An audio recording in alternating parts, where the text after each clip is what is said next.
Seriously, when is this war dance going to start? The Sky Splitter has been hovering there for ages. When can we board and see what's inside?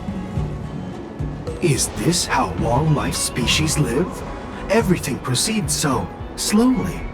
The effectiveness of anticipation in my emotional center is at an all-time high. Oh, I need to drink some coolant.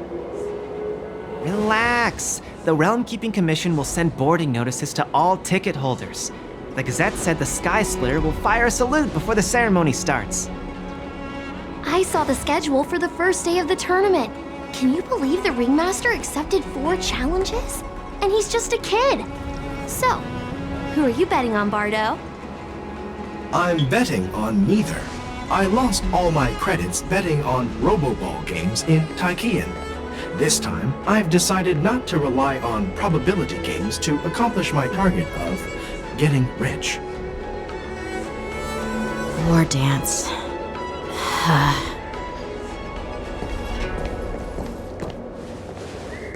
There you are.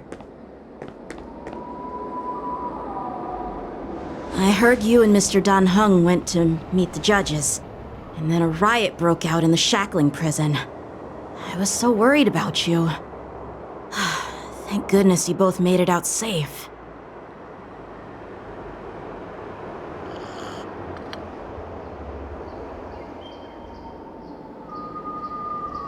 There was a revolt in the shackling prison.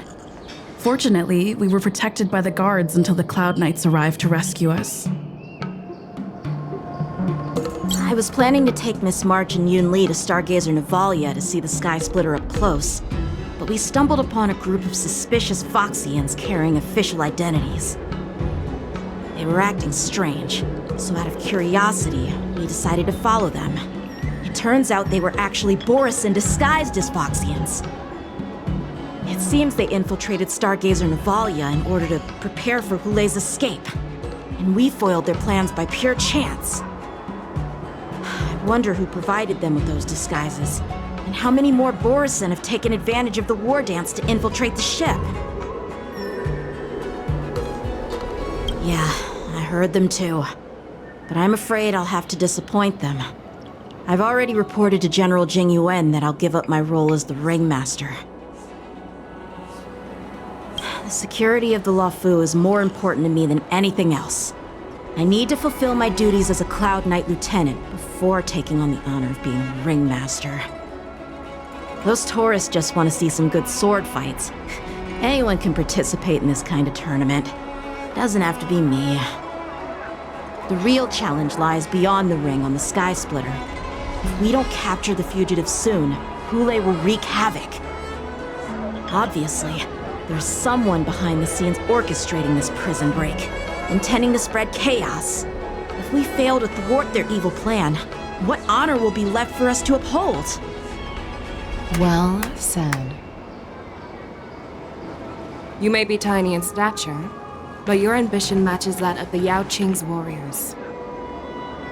Hey, this has nothing to do with my height.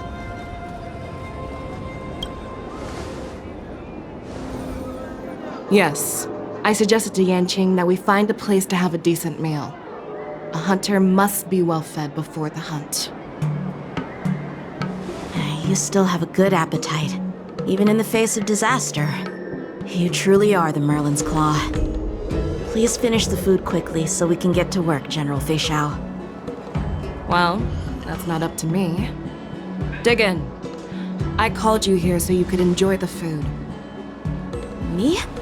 This isn't the time for a leisurely meal, and this is way too much for me. Oh. You'd give me time to enjoy a meal, but not yourself? Ever since you encountered those Borisin spies, you've been so busy that you've hardly eaten anything. You can't defeat Hulei on an empty stomach. Take your time. Enjoy the meal and calm yourself. Hulei's whereabouts are still unknown, and they've even taken Mr. Zhao Cho hostage. The longer we wait, the more complicated the situation becomes. Zhao Cho always said I'm the most impatient person among the Cloud Knights, and I can't argue with that. So, there's no reason for you to be more anxious than me. I've fought against Borson abominations for years, and I know their ferocity and cunning well. The Borson were clearly well prepared for this prison break, and now they are staying in the shadows. They have no reason to rush out into the open. When facing cunning and ferocious prey, the hunter must be more patient, biding their time to seize the golden chance for a decisive blow. Once Hule loses his patience and reveals himself, that's when we'll strike. But when will that time come? Like I said, it's only one meal away.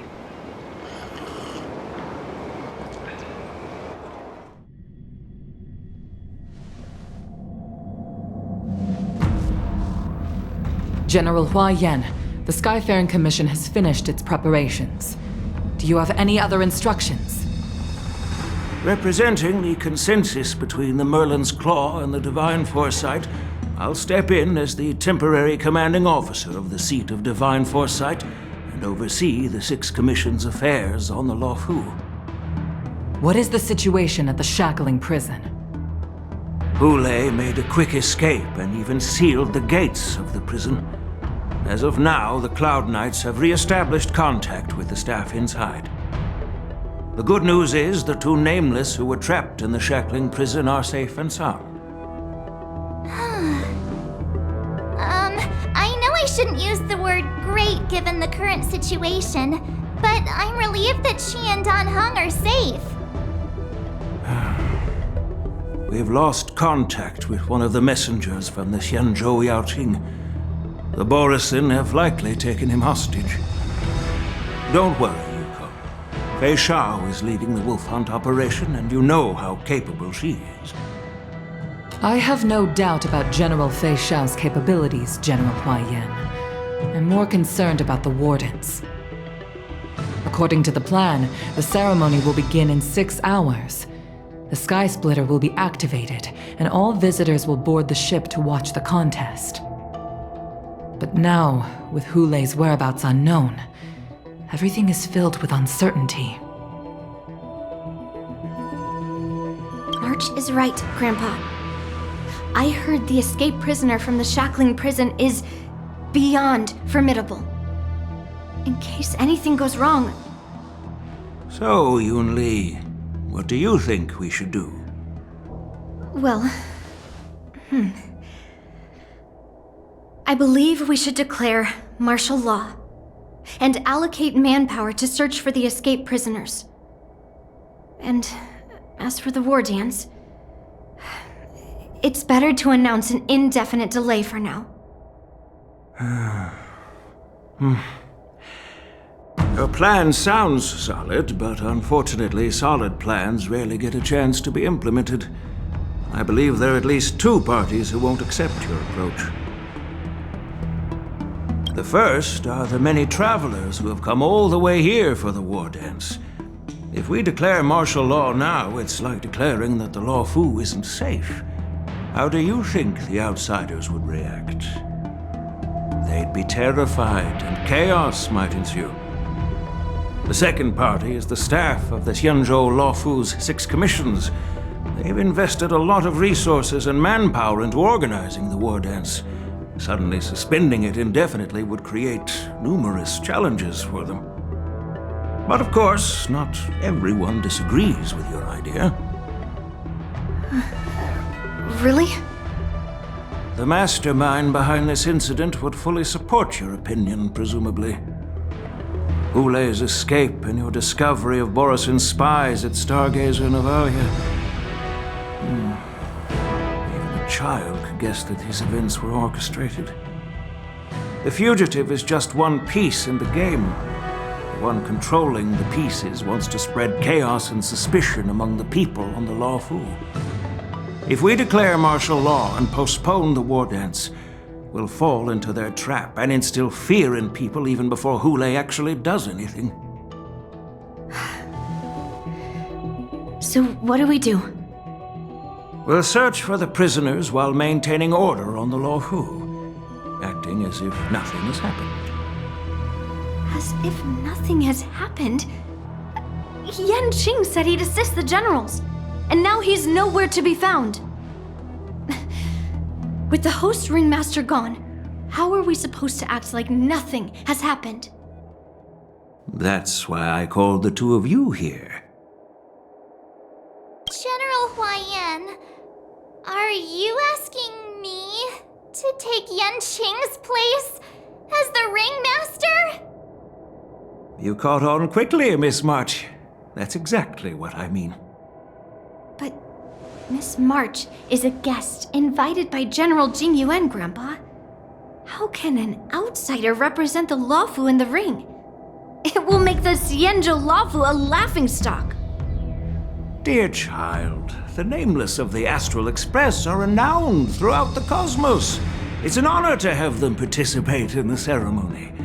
Plus, Miss March is a disciple of the little Cloud Knight Lieutenant. How can she be regarded as an outsider? We can't afford to have any problems during the war dance. I'm entrusting you not only with the honor of the ring, but also with the security of the Sky Splitter. Yukong, please explain to them the rest of the arrangements.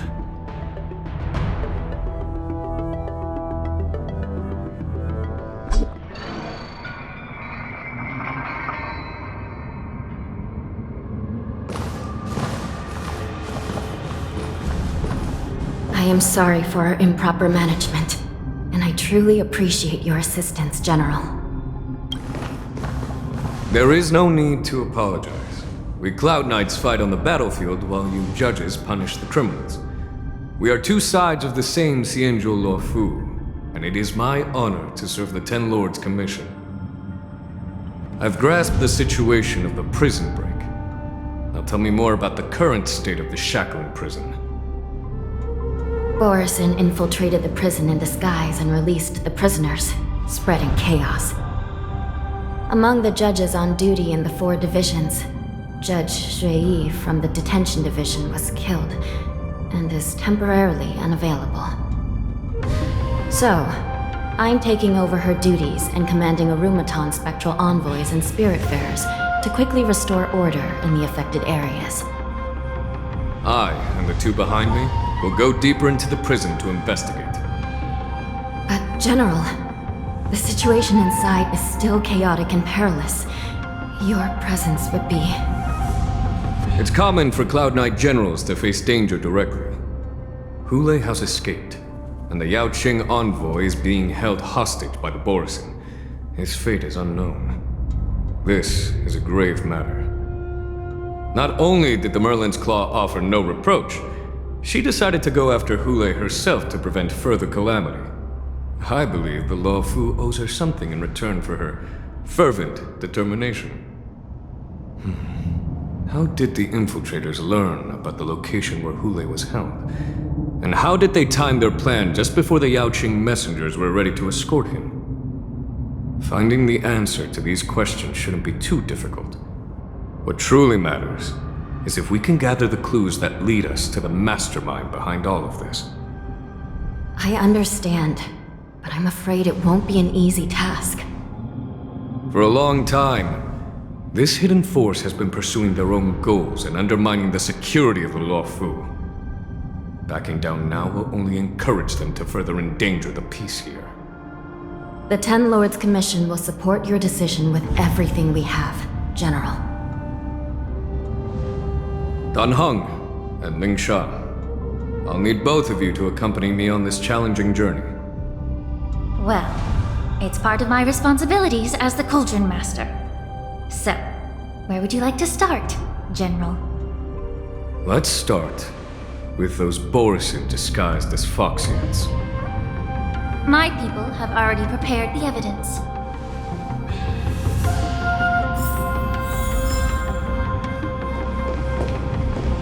According to Lieutenant Yanqing's report, he stumbled upon a few suspicious Foxians at Stargazer Navalia.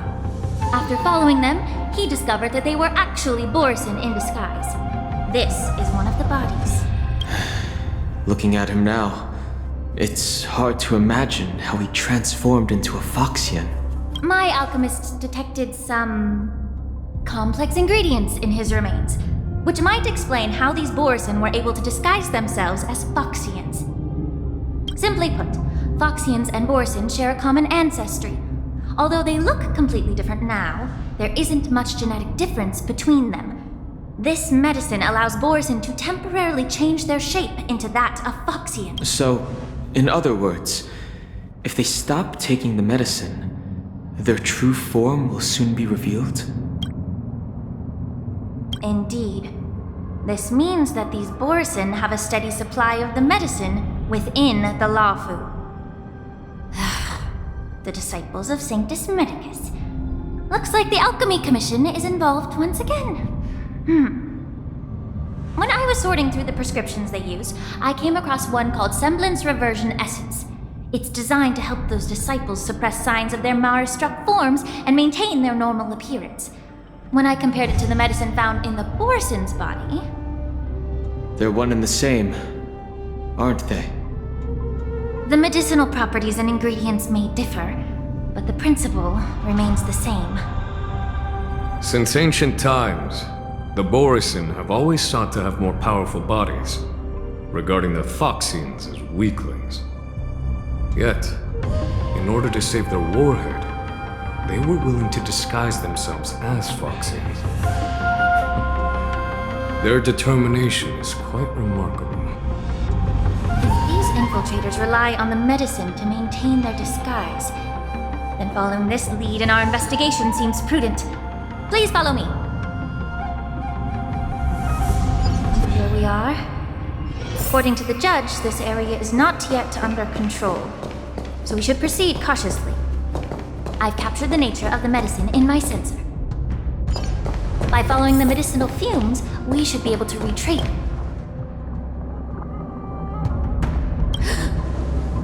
Such brute strength. If I may be so bold to ask, is this Borson truly that formidable?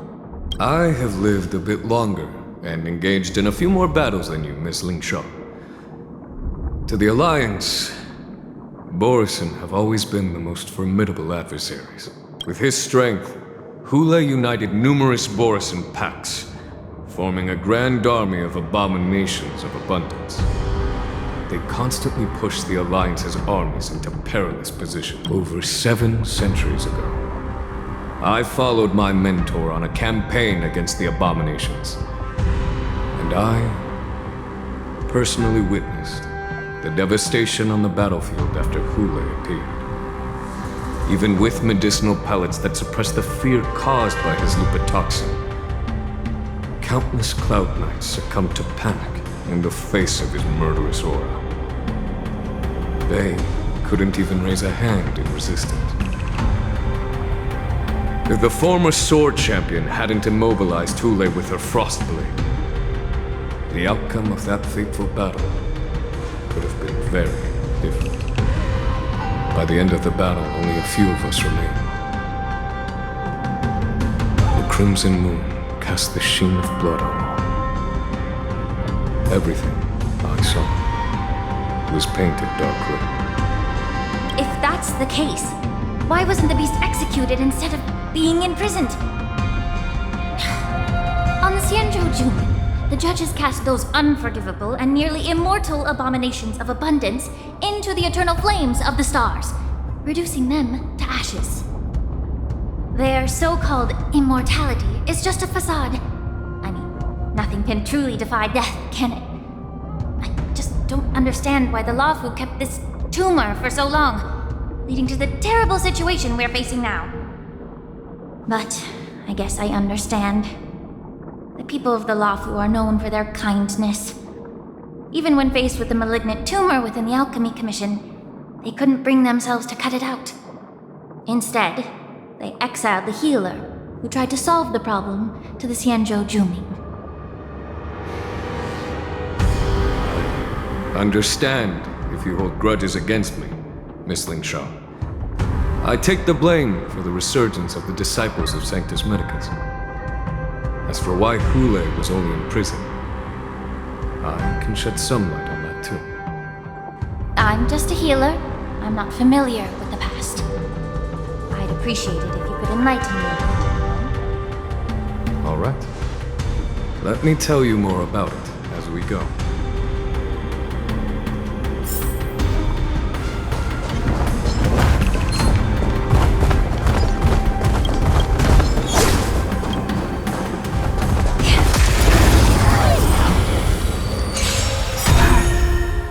I underestimated you.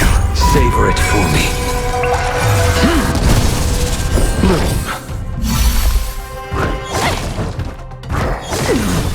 Time to cleanse the filth. Your end approaches. Failed to send you.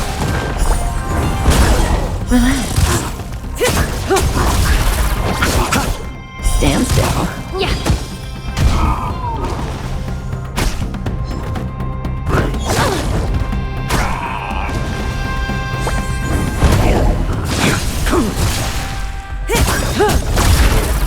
Time to say bye. Boom.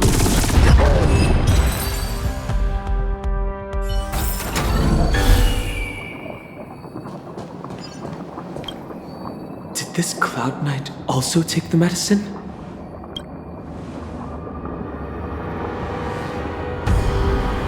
No. This is a Borisin in disguise. A guard killed him before he could return to his original form. All these Borisin are dressed in official attire. Besides the Cloud Knight, there were also 2 Borisin disguised as members of the Skyfaring Commission and the Artisanship Commission. Whoever is providing them with official identities must hold the position of power. Let's search elsewhere.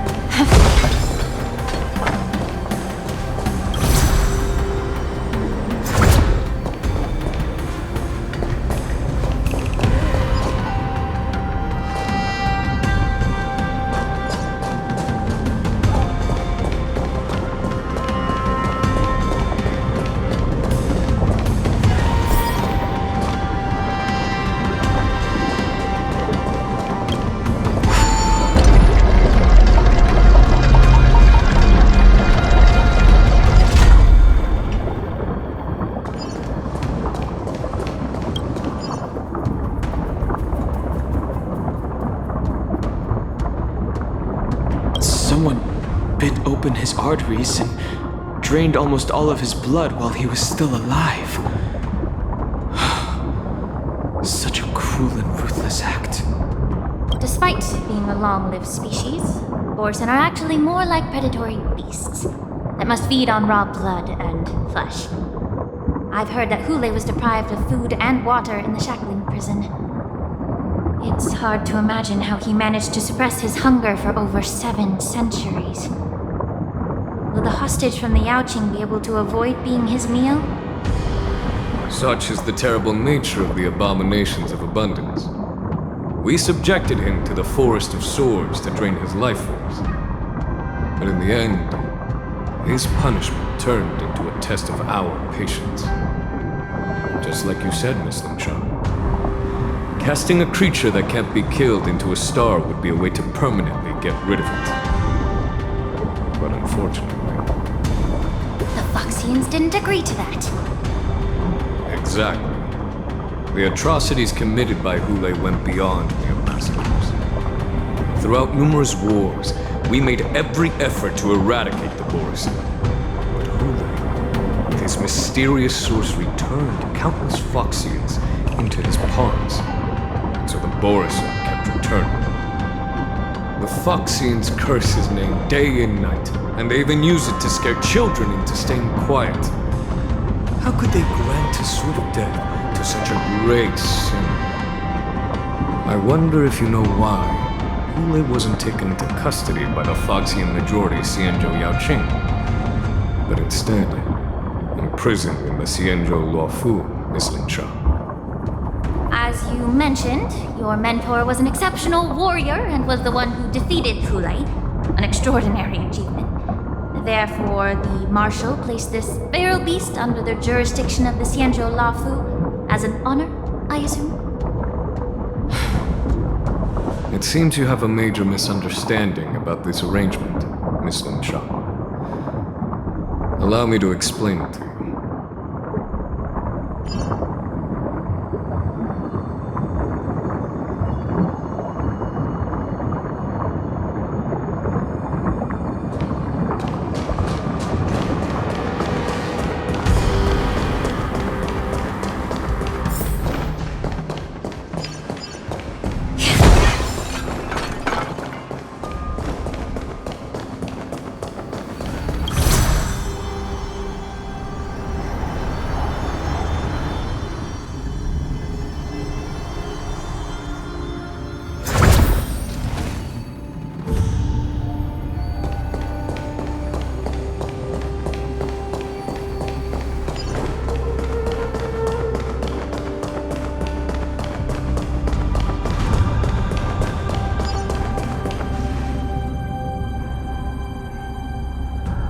Yanqing told me that an IPC ship was attacked by Borison.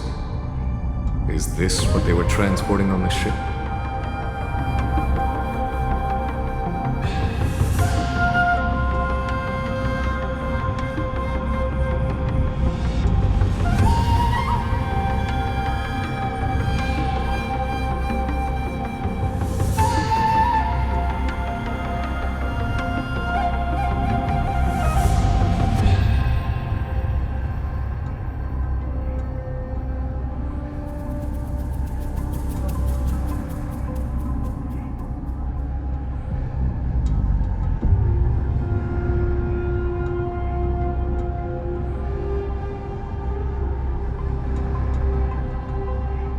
Yes. The Artisanship Commission and Alchemy Commission conducted a joint examination and found that the parts of this machine are made from specially refined Borison tissue. I heard the Intelligentsia Guild has been researching the biological properties of long-life species, hoping to make medical or combat-related discoveries. However, they haven't dared to cross any lines due to their so-called relationship with the Alliance. Perhaps to those scholars, Borison are no different from lab animals. Maybe the Borison attacked that ship to retaliate against the Intelligentsia Guild for experimenting on them? No. If it were only about revenge, they could just wreck the ship and destroy all the cargo, instead of allowing it to end up in the shackling prison. It was a deliberate display to showcase the dangerous nature of the cargo in broad daylight. This way, the cargo would end up in the shackling prison, serving as a tool for the prison break. This skill in exploiting the blind spots of others' mindsets is so atypical of them. I'm afraid the IPC and the Intelligentsia Guild unknowingly became their accomplices.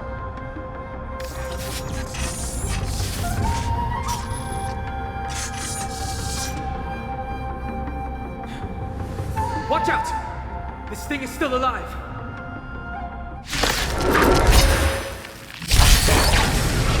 Even after suffering such severe attacks?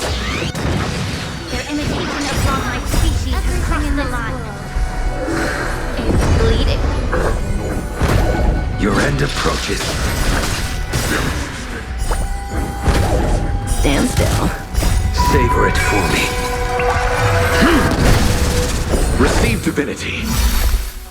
The dead return!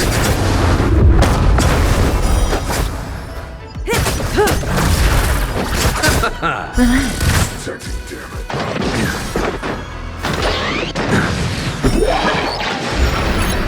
It can still move, that means it wasn't damaged enough. Let's make sure it never moves again. Time to say bye. Boom.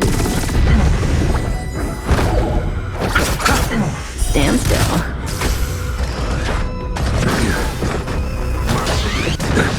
Time to cleanse the film.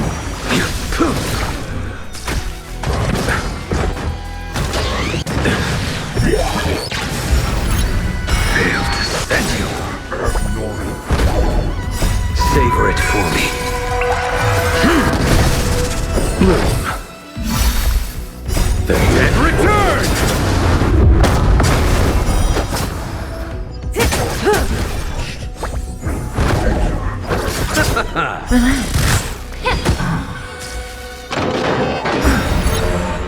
Everything in this world is bleeding.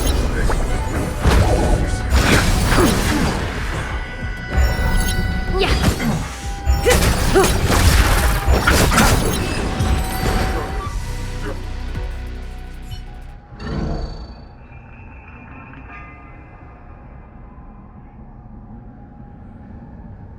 You haven't answered my question about why Hule was imprisoned in the Lafu instead of the Yaoqing, General. You've been reserved in your response. Could it be that such an arrangement wasn't an honor? The reason why the Marshal didn't leave Hule on the Yaoqing lies in the very mech in front of us.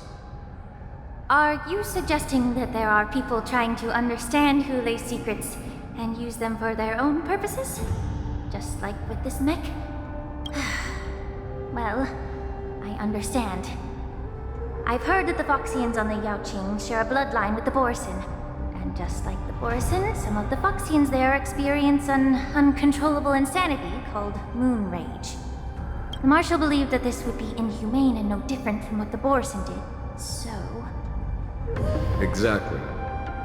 While Borson see moon rage as a blessing that unlocks their true potential, Foxians see it as an inevitable curse within their bloodline.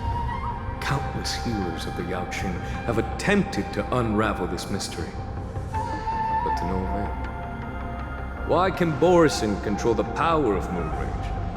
Can we Foxians break free from this curse? These questions were asked frequently. Each questioner had good intentions. But the road to catastrophe is paved with good intentions. To the Foxians of the Yaoqing, Hule was not only the warhead of the Borson, but also a monster that could be the subject of much research. Hule thus became a poison that corrupted people's minds without their knowing. That's why the Marshal decided to imprison Hule and the Lafu. It wasn't an honor, but rather a warning. Because such selfish pursuits in the name of good intentions once led to a tragedy on the Lafu that served as a warning to future generations. This edition of Imbibitor Lunae. By imprisoning Hule and the Xianzhou Lafu, the Marshal both suppressed the dangerous intentions of the Yaoqing Foxians and warned the Xianzhou Lafu to refrain from repeating its mistake. That was a necessary trade-off. The Xianzhou Alliance is not solely about the Xianzhou natives. Only when all three races, Foxian, Videodora, and Xianzhou natives, form an alliance, will there be a promising future for all. Thank you for enlightening me. Was it for the same reason that you traded off my mentor to the Xianzhou Zhuming, only to stand idle and allow the resurgence of the disciples of Sanctus Medicus? You said that I couldn't bear to cut out the malignant tumor within the Alchemy Commission, but instead exiled the healer who tried to solve the problem to the Xianzhou Zhuming. But did your mentor tell you her good intentions led her to perform certain healing arts on Dan Heng, who had just finished his hatching rebirth, so that he would regain the memories of his past life? What did you just say? She believed that restoring the High Elder's knowledge of his past life would allow the Videodora to resume their duty as the guardians of the Ambrosial Arbor, quelling the strife within their clan and bringing everything back on the right path. But just as I mentioned earlier, the road to catastrophe is always paved with good intentions. Since then, the 6 charioteers decided that the Alchemy Commission would no longer have a cauldron master. Until your arrival now. If that's the case, I should thank you for protecting my mentor by exiling her, General. Quite the contrary. I should be the one thanking you. Thanking me. All I ever want is to have a clear conscience. However, can long-life species truly achieve that goal in their long-drawn lives? For example, you were implicated along with your mentor and forced to leave your homeland without knowing the truth. And now, with the complicated situation in the Alchemy Commission, the Alliance has spared me a lot of trouble by sending you to handle this challenging task. Shouldn't I be thanking you instead? Your eloquence is indeed impressive, the divine foresight. You won't even leave me any excuses to hold a grudge against you. But, let me make it clear. The Alliance sent me here to handle the business impartially, not to choose sides. It doesn't matter which side you choose, Miss Lingshaw. At the end of the day, both you and I stand on the side of the Alliance, don't we? Let's keep going.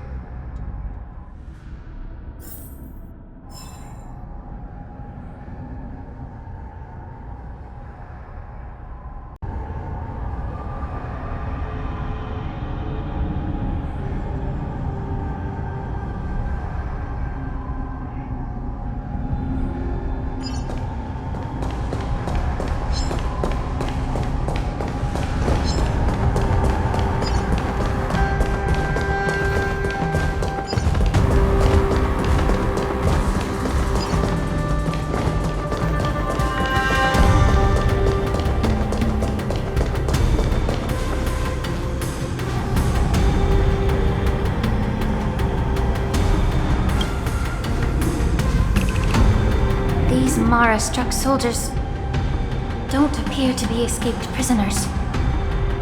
How can you tell? These soldiers are fully armed. Obviously, they didn't hastily join the battle. The messenger named Morza did say that there were two groups of attackers. And the other attackers, aside from the Borson, could hide their tracks. I believe he was referring to these people. Hide their tracks? Exactly. I've engaged with these attackers before, and they used Cloud Hymn magic to hide their presence. Without careful observation, no one can detect them. You once warned me to be cautious of the Vidyadhara Elder's influence within the Alchemy Commission. Could it be? What's on your mind, Miss Lingshaw? Well, it seems that someone provided the attackers with a map of the shackling prison. And considering the Vidyadhara's involvement in the prison's construction, it raises suspicion about their role in this. Additionally, the fact that the Borson need medicine to disguise themselves would suggest that there are still moles within the Alchemy Commission assisting them covertly. Moreover, forging official identities for the undercover Borson would require someone with significant authority. And the presence of assassins capable of using Cloud Hymn magic deepens my suspicion about the Preceptors. But why would the Vidyadhara collude with the Borson and aid in Hunley's escape? They aim to spread chaos. They believe that only in chaos can they regain their former power and influence. Since this edition of Imbibe de Lune, the once proud dragon race has been powerless, watching their influence wane. Being a native of the Luofu, Miss Lingshaw, I believe you understand the implications. However, I don't think the Preceptors are the true mastermind. If I'm not mistaken, the one behind all this treachery is the Lord Ravager who exploited the weaknesses within the Luofu and instigated the disciples of Sanctus Medicus, ultimately leading to the Ambrosial Arbor's resurrection. Fentilia. Please remember, General, that everything I've mentioned is mere speculation. We need concrete evidence for a public trial. If you want to interrogate someone within the Vidyadhara's ranks, you'll need irrefutable proof. So, what's your plan, Miss Lingshaw? I'll send an invitation to the preceptors. An invitation?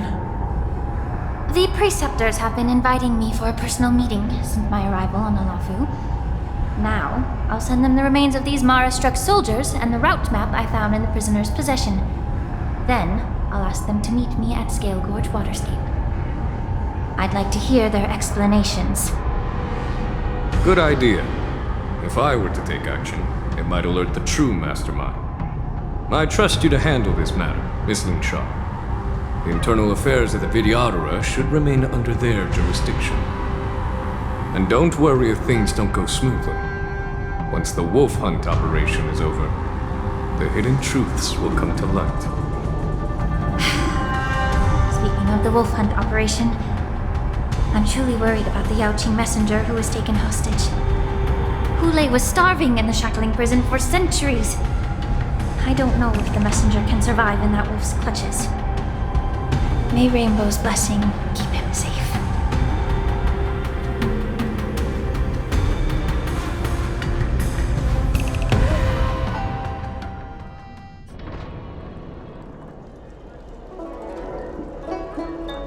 As I said, I'm a healer.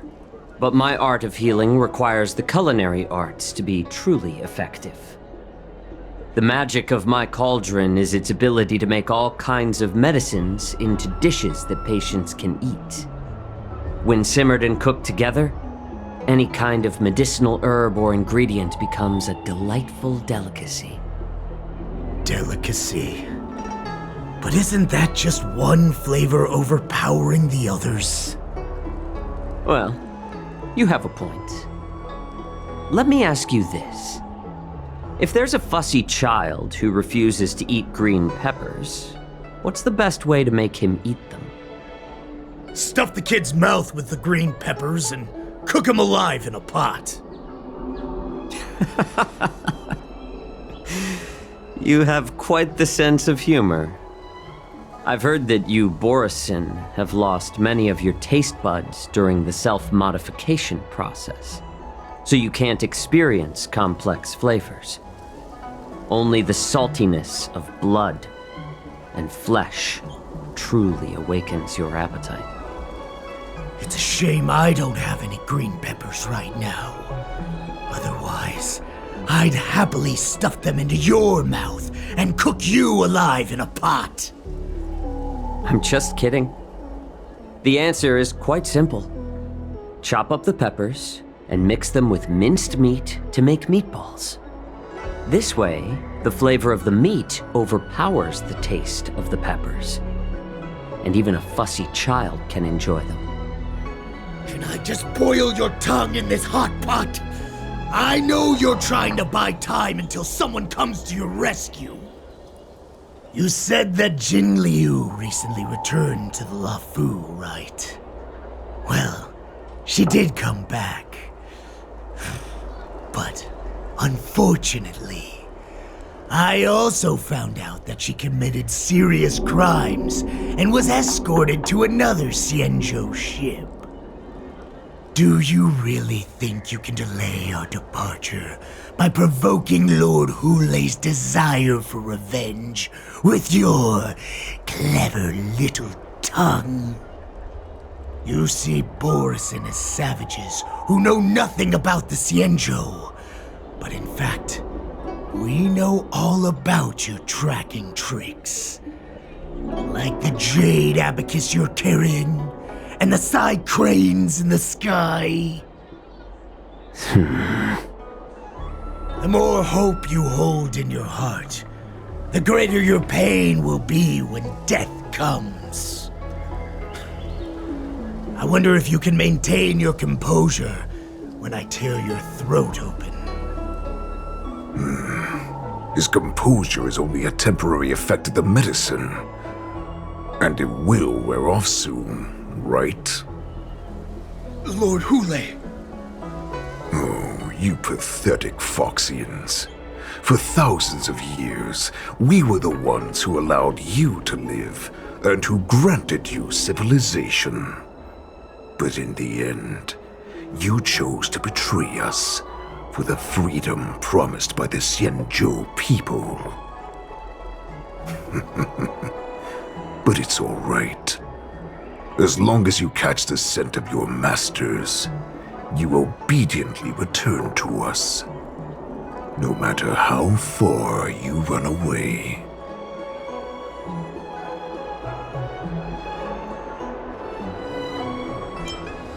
Hule.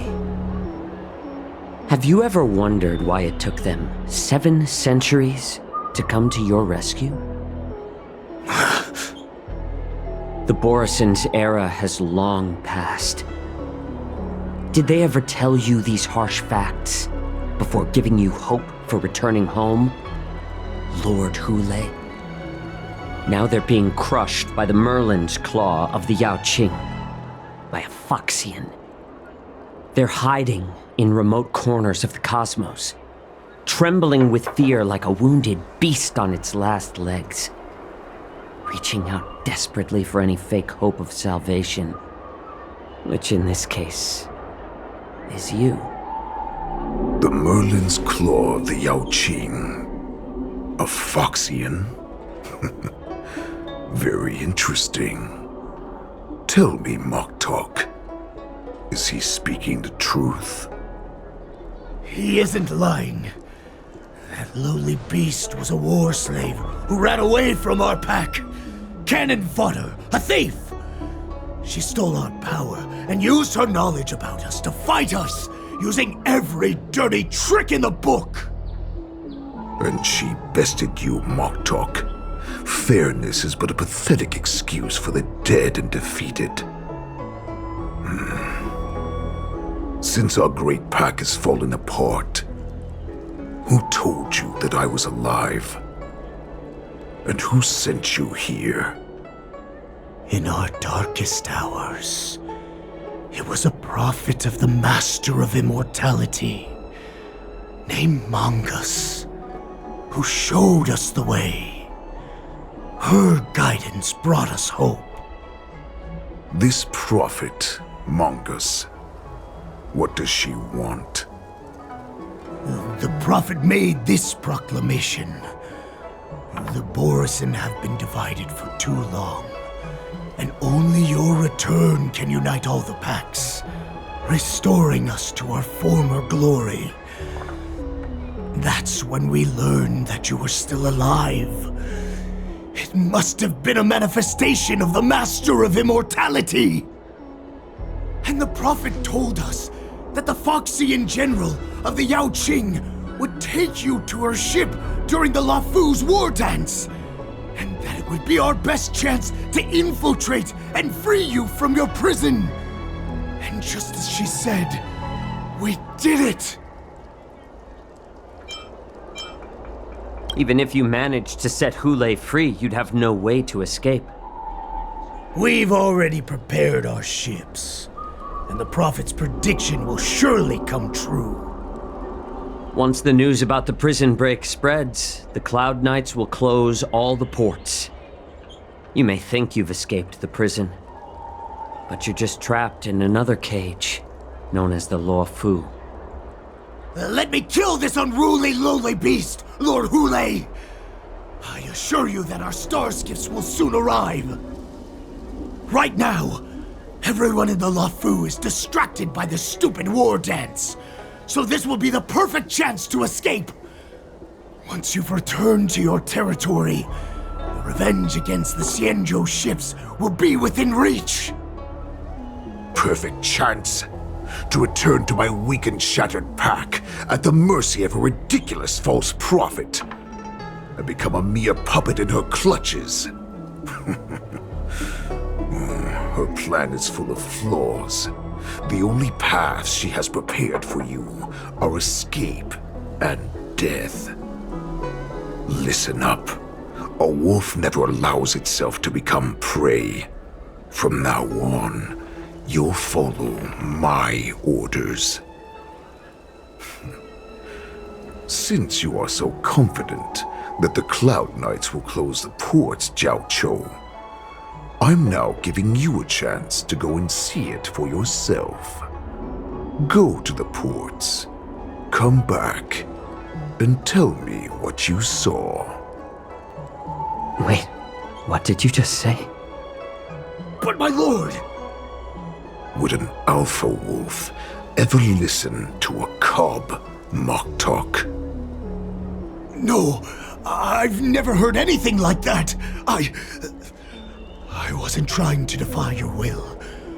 I will always unquestioningly follow your orders.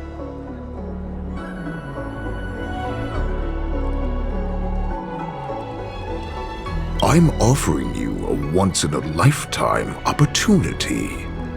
Don't you want to run away, Jiao Chou? You will come back. Because Foxians like you always obediently return to their masters, no matter how far they run away.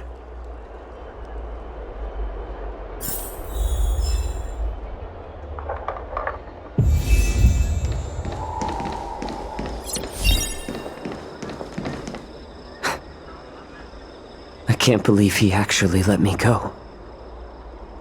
What game is he playing? Perhaps I can try to warn the Cloud Knights. No. Perhaps I can just escape.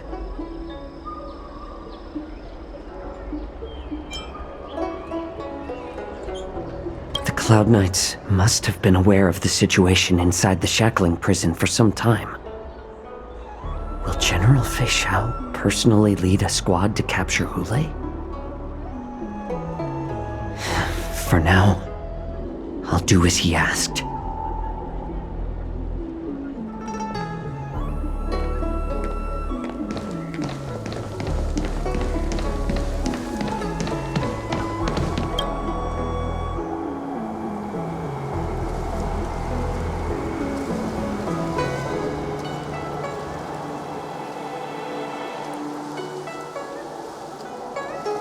Would you like to board my star skiff?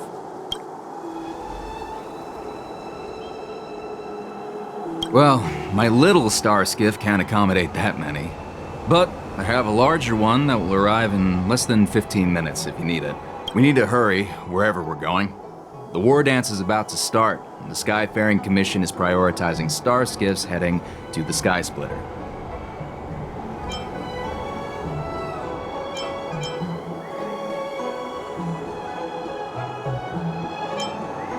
Close the ports?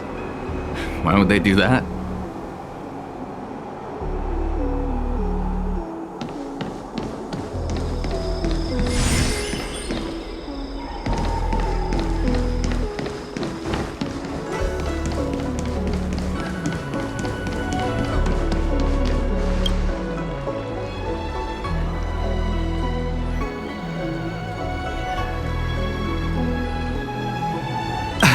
I'm sorry. Hey, although we're...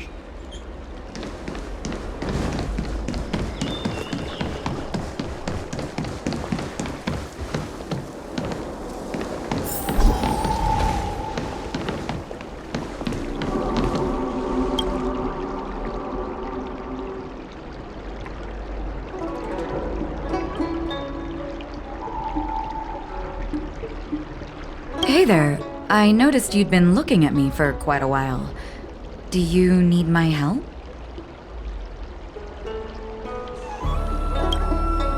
Understood.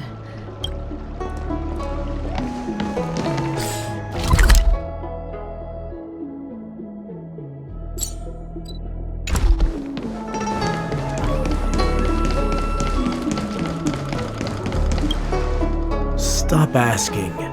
I'm off duty now. Go bother someone else.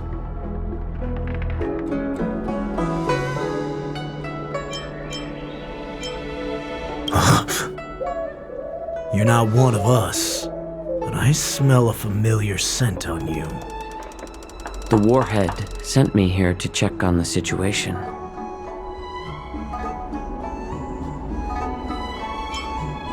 Not yet.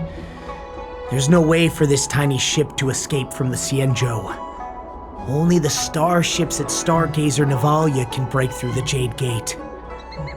Moktak said there would be insiders to pick us up, I haven't heard anything yet.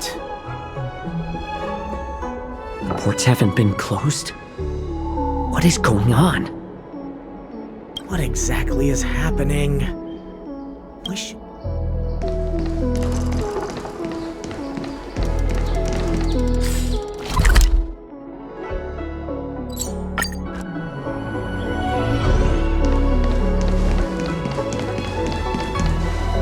You're back, Jiao Cho. You were closely watching me, weren't you? And if I sought help from anyone, your people would kill them. Was that your plan, Hule? Oh, exactly as you said. So, have the Cloud Knights closed the ports? No. They don't want to publicize my escape. I understand. It's no surprise, for fear is more deadly than claws and fangs. Especially during a festive time like the war dance. What lurks here is not a group of fugitives, but rather a pack of wolves amidst the flock. My cubs are hungry, ready to feast on flesh and blood, reveling in your fear. Your calm facade will soon crumble. I can tear through it and expose your pathetic bones anytime. There's no escape from me, Jiao Cho. Of course, you can try your luck and believe that your wits will save you. But remember, you're not the only hostage in this city. If you try anything funny, innocent people will die because of you. Now, let's talk about the Foxian general you serve. Moktok says she's here for me, which means she'll be hunting me herself. Before the hunt begins, I need to know my opponent. You can refuse and play tough, or you can cooperate and save us both some time, healer.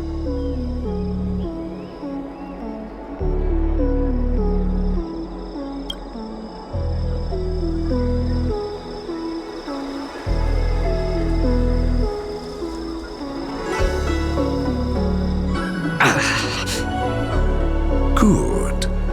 At least you didn't try to draw attention with a scream. That way no one will die in vain. Fine. I'll tell you what you want to know about her. But I expect something in return.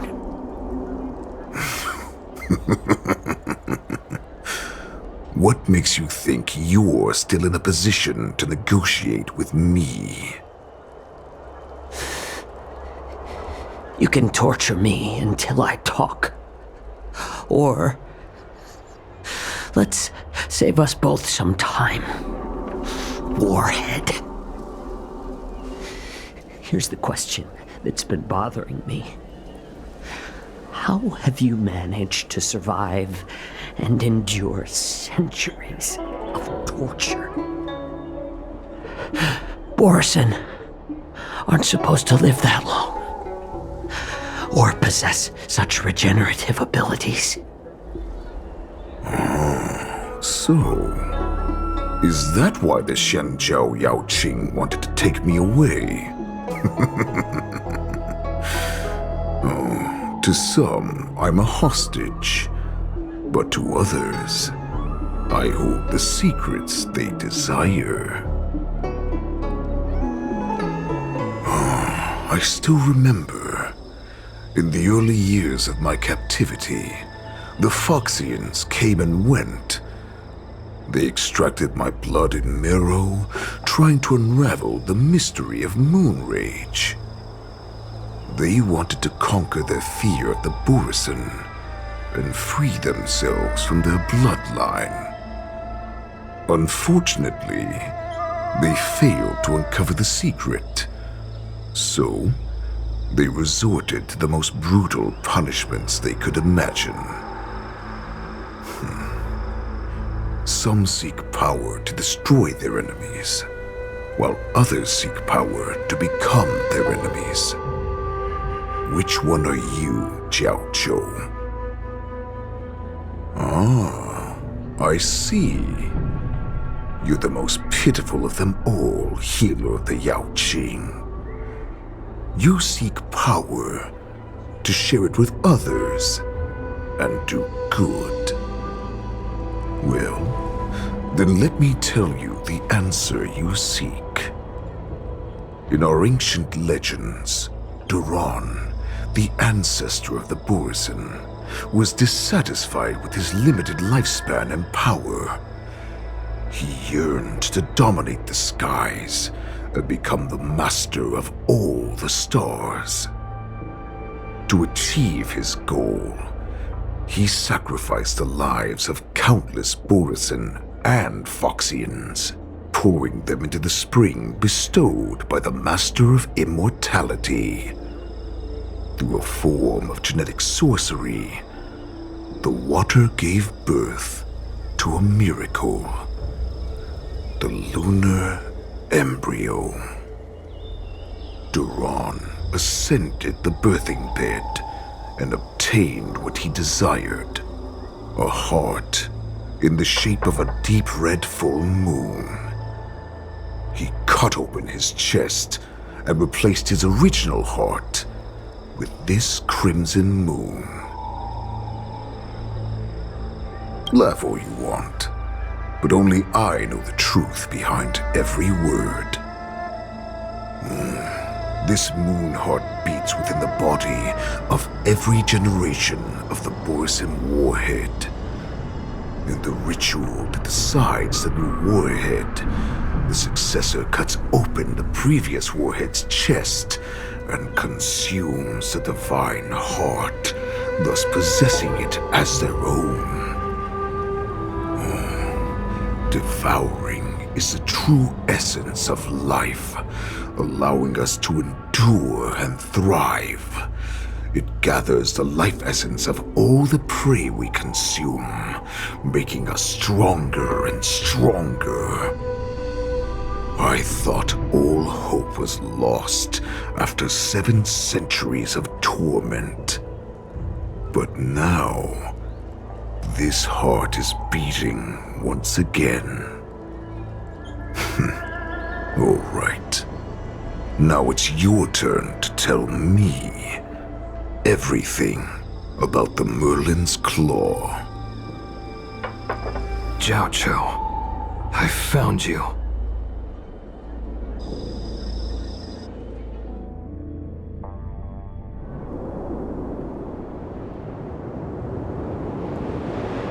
I know I'm in no position to question your orders, but if I understand correctly, you already have intelligence about the Borisin? That's right. My people are busy collecting clues now. What's the situation, Wadza? General, before we completely lost contact with Jiao Zhou, I picked up a signal from his Jade Abacus. It won't take long before we locate their whereabouts. If that's the case, shouldn't we immediately go there and join forces to eliminate the Borisin? Why are we returning to Stargazer Navalia? Looks like your general has only taught you swordplay, not the art of the hunt. There's an old saying among the Borisin. In the forest, the hunter may easily become the hunted. While we may call ourselves the hunters now, chasing them blindly will only make us become the prey.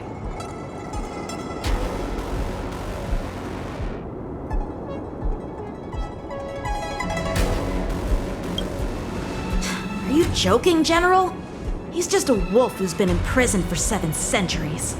Even with his accomplices, they're no match for us numerous Lawfu Cloud Knights. How could he consider us his prey? Do not underestimate the enemy.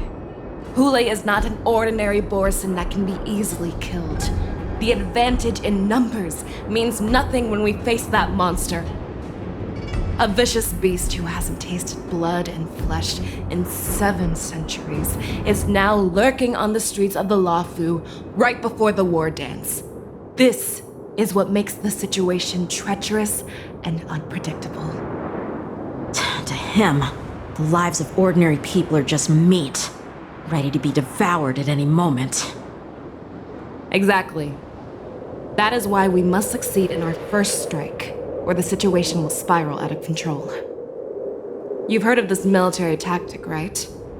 When you surround your enemy, leave one side open for them to escape. A skilled hunter must be well prepared, waiting for the prey at the most advantageous position.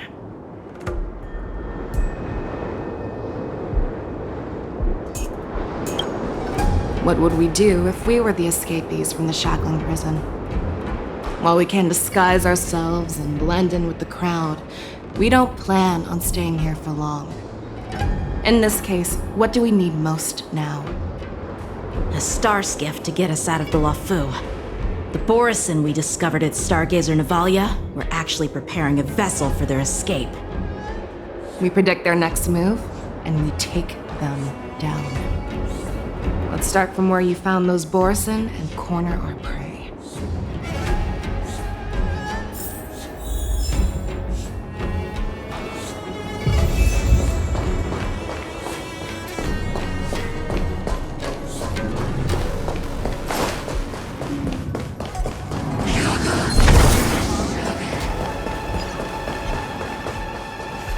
This is where we ran into the Borisin last time. It looks the same as usual. Because I blocked all the relevant news to make it seem as if nothing had happened.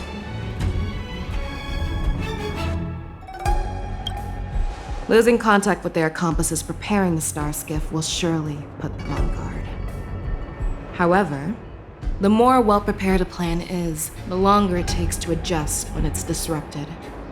If any Borisin wants to stick to the original plan despite the risks, they'll surely come back to Stargazer Navalia to check the situation. Are you suggesting that there are Borisin here at Stargazer Navalia right now? This is an automated area, so don't you think that there are a bit too many people here today? First, look at those 2 Skyfaring Commission staff members. They've been observing us in secret since we arrived here. Then there's a Cloud Knight soldier over there. Perhaps he's here for patrol, but each patrol team must consist of 2 members, and obviously he is not following the rules. Lastly, there's that craftsman wearing Artisanship Commission clothing. He's unusually focused on checking that device. If you have a target in mind, let's go investigate.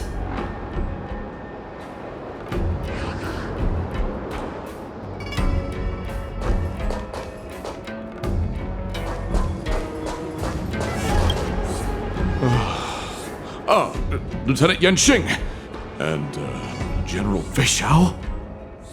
You're aware of the Borisin prison break, right? Yeah, I've received the news, and I'll be on the alert.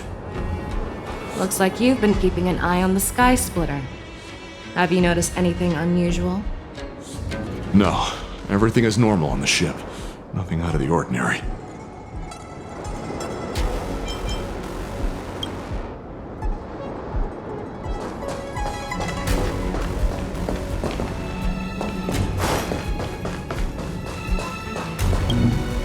Hey, you there!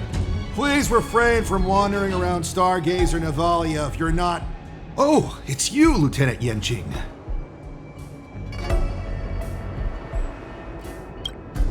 No, not at all. Actually, I'm here to address a peculiar issue. A peculiar issue? Yeah, we've had some unscheduled star skiffs being constructed at this dock in Stargazer Navalia. Could there have been an error in the production planning for the assembly line? This is just weird. I thought all the pending star skiffs from before the war dance had been scheduled already. I'm sorry, but I need to focus on my work right now. If you have any questions, we can discuss them later.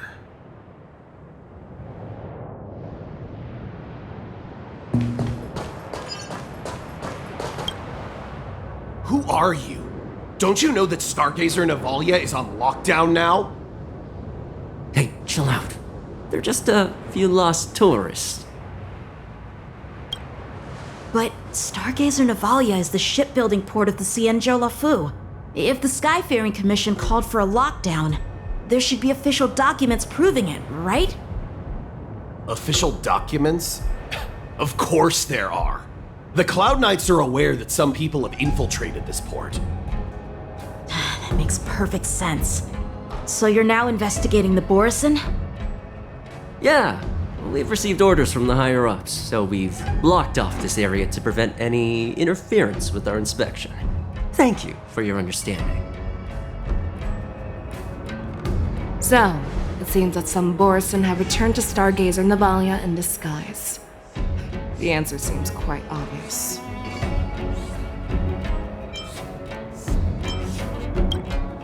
That's my suspicion as well.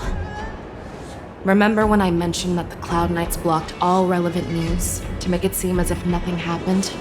Stargazer Navalia is not under lockdown. But on the contrary, those staff members use Stargazer Navalia is on lockdown as an excuse to persuade us to leave. This contradicts the Cloud Knights' plans. Their flimsy disguise has been exposed. Even if they try to hide, there's no way they can escape us.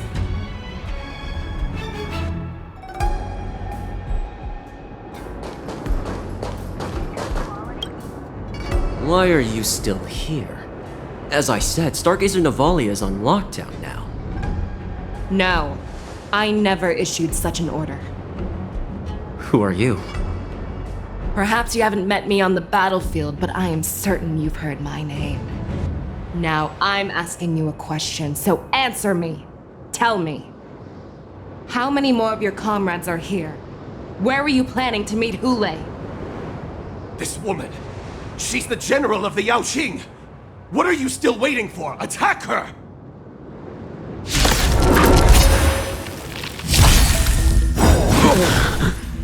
Rules are made to be broken.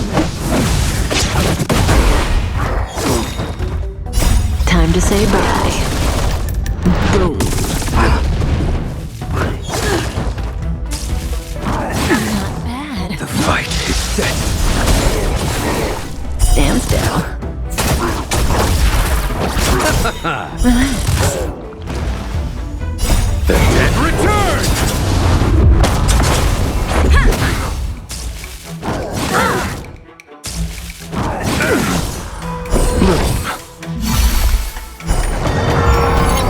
Repay!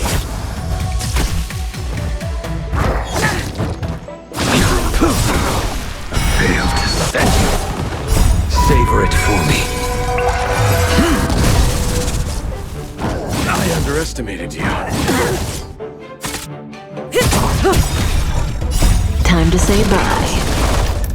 Boom. Stand still. Run! Tell Lord Moktok about this!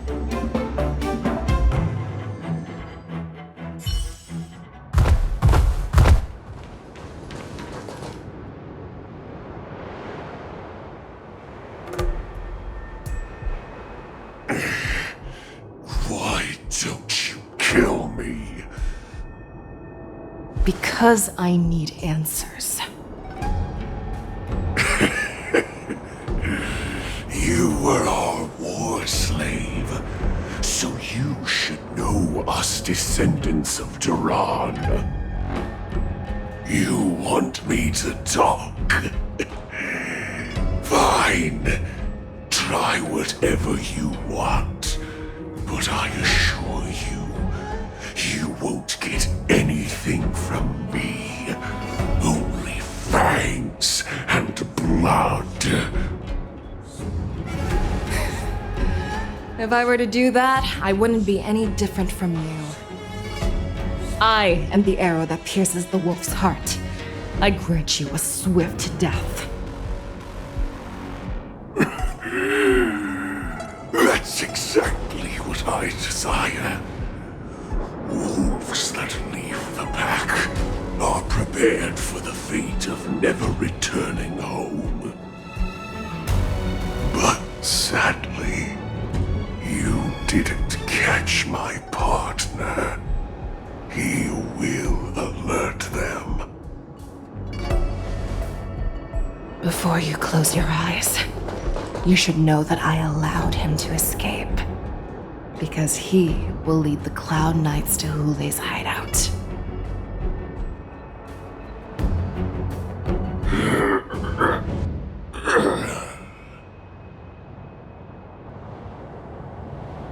Is this how you leave one side open?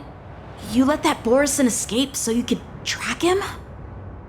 This is the most common hunting tactic used by Borison. I know the methods of these abominations all too well. They always leave an escape route for their prey, allowing them to flee in fear. Then they chase them like it's a game. Borison get great satisfaction from the last struggles of their victims. Have you witnessed these things firsthand? That guy called you a war slave. What exactly have you experienced? Well, just a hazy past that I can barely recollect. Long ago, I was one of them.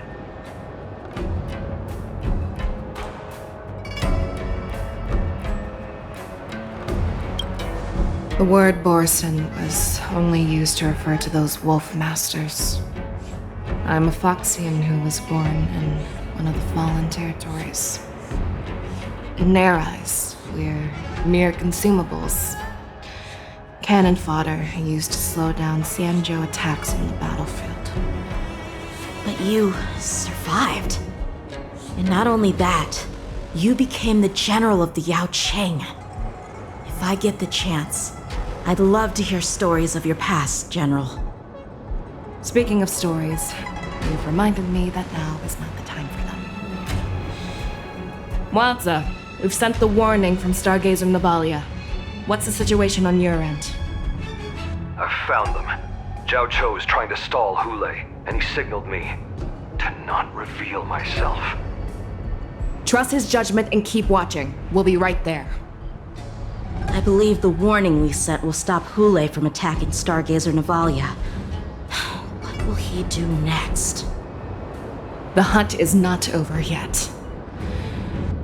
Stay safe, Zhao Cho.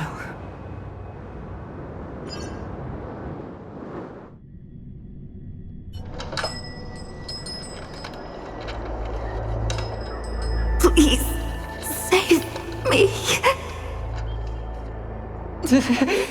I want to live, Doctor. Zhao Cho, find a medical ingenium and give that kid a shot. Hurry! I see. How is the front line? The Borison Beast ships have already landed on the Fenghu. It won't be long before this place is overrun as well. What about General Yueyu?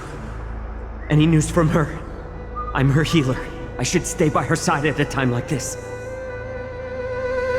She asked me to tell you that she's not coming back.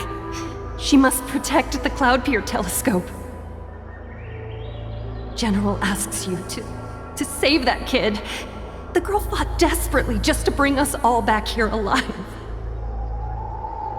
I've never seen such a brutal fighting style. Her body, it's like she was split open. Just like... Her blood pressure is dropping. Do you hear me, Zhao Cho? Loud and clear. Get me some tumble dust. We've got to start the operation right now. I will bring her back. Is that why you're so determined to learn my secrets? Do you hear me, Zhao Cho? I do. Loud and clear. So she saved you all in that great battle on the Xianzhou Fenghu 3 decades ago. But to your surprise, you discovered her Borison bloodline while she was at death's door. Moktok told me that she was a war slave who escaped from the Eclipse Pack. Oh, what a twist of fate. Turns out, she's from the same clan as I am. Now I understand. No wonder she displayed such astounding power, determination, and cruelty in battle.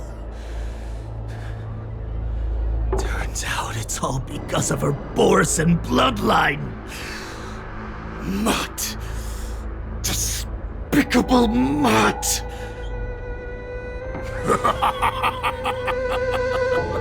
And she used the gift of her bloodline to destroy the Borson.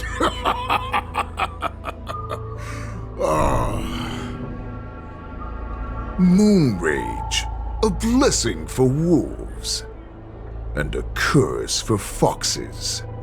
For Borson to have their bodies torn apart by Moon Rage and transform into a beast is the ultimate joy.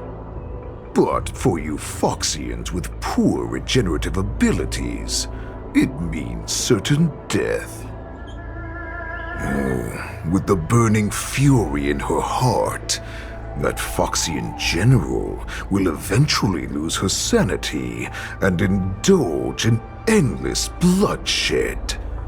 The scars on her body will not be caused by enemy weapons, but by the immense power she can't withstand. One day, she will be torn apart and die as a monster. And in return for saving her life, you intend to give everything to solve this impossible puzzle. Hule, do you know the saddest thing about being a healer? All this time, I've devoted my life to bringing back those who sacrificed their lives to monsters like you. I exhausted myself, and my hands trembled. But I believed everything I did was meaningful. But once again, they rushed into battle. And then I heard of their deaths. They died under your claws, in your jaws, amidst the flames of crashing star skiffs, and under the Lux arrow of Rainbow. Like a useless idiot, I saved a fish named Life out of the cauldron called Death, only to watch it struggle, dive back into the boiling broth. So I asked myself, why were they so eager to run toward their death after they had recovered from their wounds? Why wouldn't they value their hard-won life? All the doubts left me feeling lost.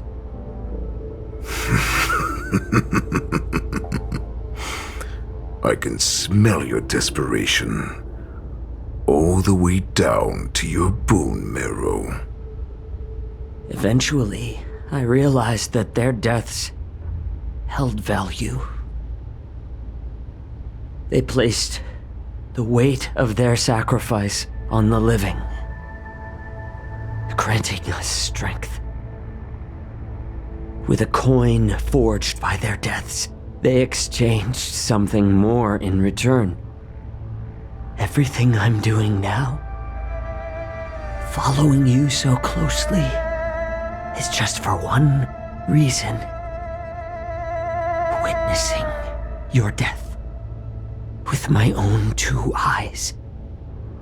Even your death has value.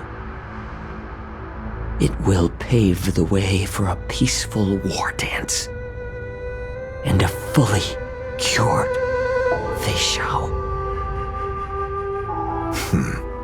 The thoughts in your pathetic head are hardly surprising. Did you already know this? Yes, I did. As Borisin, we understand the value of death more than anyone. And as a healer who has witnessed so much death, you won't be swayed by fear. What a shame, what a shame. Your story actually sparked a trace of respect for you in my heart. Can you even feel respect? With your corrupted heart? Of course. Because I caught a whiff of my own kind in you. Unfortunately, in the end, you're still just a weak fox. As the wolf's creed goes, gift the wolf a dead end where new paths arise. Raise him to a doomed fate where satiation lies. The cowards in forgotten corners meet their unworthy demise. Yet the valorous in brutal battles embrace their eternal prize. That's why I'm keeping you alive for now. I want to show you how Borisin truly respect their enemies. We will consume your flesh and blood, nourishing our own. We will crush your hopes and dreams, clearing a path for our hunt. Your feeble souls will witness a new future. A future that belongs to me. My lord, we received a message. Our arrangement at Stargazer Navalia has been discovered. We must act quickly. That doesn't surprise me at all. Moktok, what's that noise? It's the Sky Splitter. The ship that the Wardens will be held on is about to set off. The Skyfaring Commission will clear the air routes. And if our star skiffs try to escape, we'll be spotted. Calm down, Moktok. Look at you now, hiding and fearful. Where is your Borisin dignity? As I said, I'd sacrifice my dignity for your return. As long as you can come back to the Borisin Pax, there's still hope. Hope? The Borisin have forgotten the wolf's creed. Weak creatures put their hope in the strong, but the strong fight their way out. Bringing me back instead of choosing a new master only proves the decline of our pack. And as for the prophet who manipulated you into saving me, she's just a liar trying to use Duran's offspring. Moktok, let me tell you how the Borisin will rise to power. We won't hide like rats in the streets of the Xiangzhou.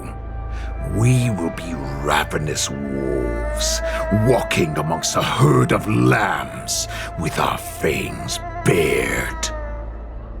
But Great Warhead, our packs are not here.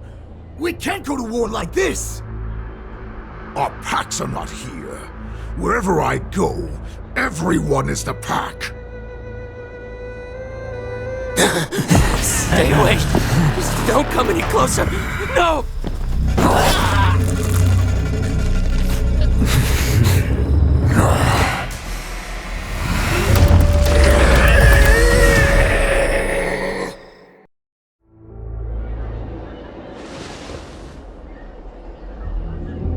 Moktok, we're the apex predators at the top of the hierarchy.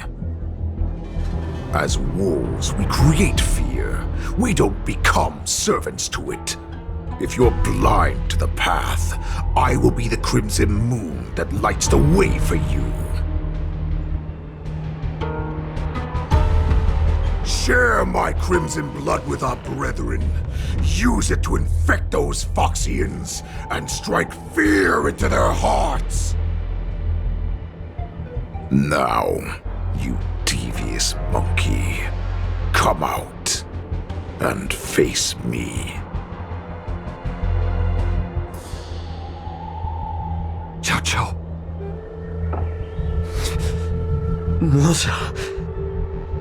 Run.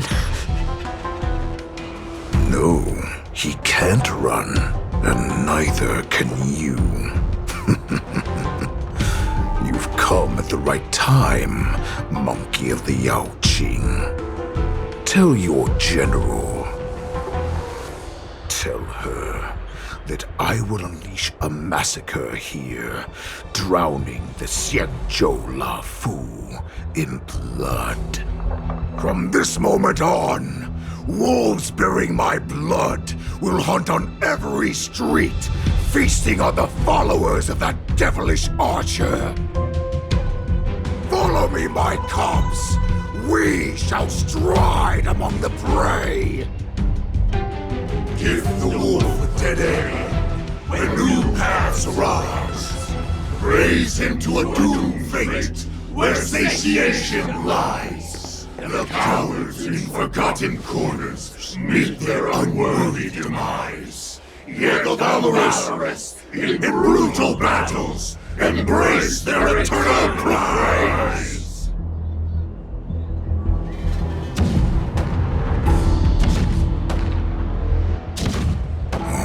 Do you hear that? The rumble of the cannons. It brings back all the memories of past battles within me. My return will bring back the Wolf's Creed.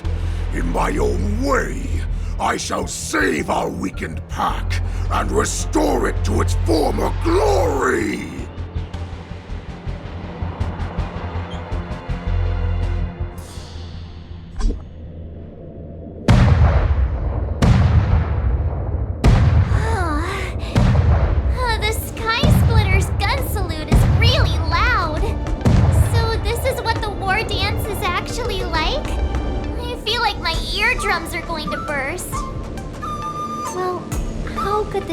To attract people to come and watch if they didn't make a huge spectacle.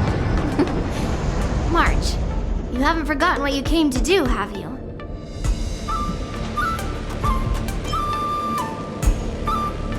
Who am I? Where am I? What am I doing here? Look around you.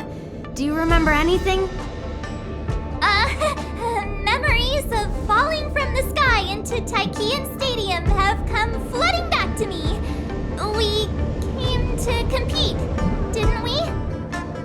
Great. You finally gotten your memory back. And I put down old memory. As the saying goes, the disciple takes the toil of their master. Remember, you are here under the identity of a Luofu Swordmaster, taking the place of your no-good master Yanqing as the ringmaster. But what am I supposed to do if my opponent for this round is super talented and just wipes the floor with me in seconds? I'm still a beginner in swordplay. I don't know where I got the confidence when I agreed to help General Huaiyan. Come on, there's no need to worry about that. If you are defeated, then your opponent shall have to answer to me. Although, if that happens, the honor and the glory of the Xianzhou Luofu shall all be taken by the Zhuming. Master Yun Li, please, I'm about to compete. Can you say something that will give me a little confidence? March, think about the great storms that you, nameless of the Express, have weathered along your many journeys. There's no doubt that you have faced far more terrifying enemies than your opponents here today, right? Don't you feel a lot more relaxed looking at it that way?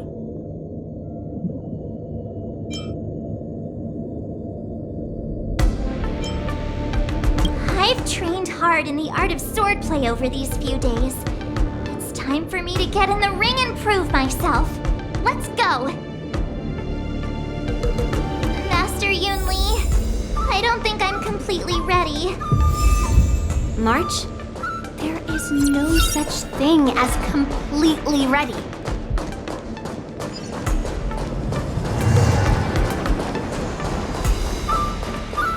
Miss Yunli, Miss March, this way, please.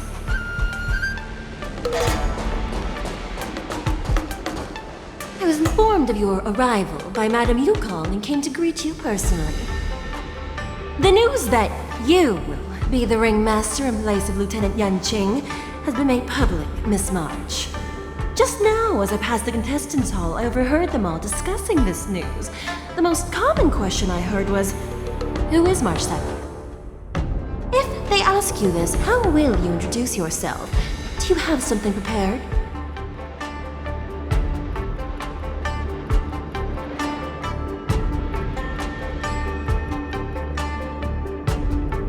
March 7th, a young beauty from the Astral Express. All right, when people ask you, you might as well tell them this loud and clear. I see you are both quite relaxed. Impressive, given the imminent danger you face.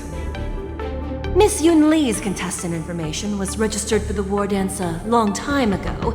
However, as a last-minute entry, the Skyfaring Commission has taken care of the necessary procedures for you, Miss March 7th. Please, follow this path. The contestant hall is just up ahead. Thank you, Miss Shikwe. Come, let's take a look around the contestant hall. So, this is the contestant hall. Wow, there are so many people!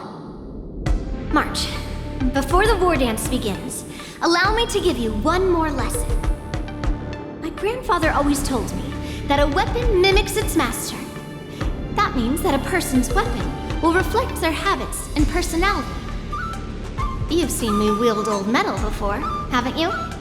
Tell me, what did you observe from that?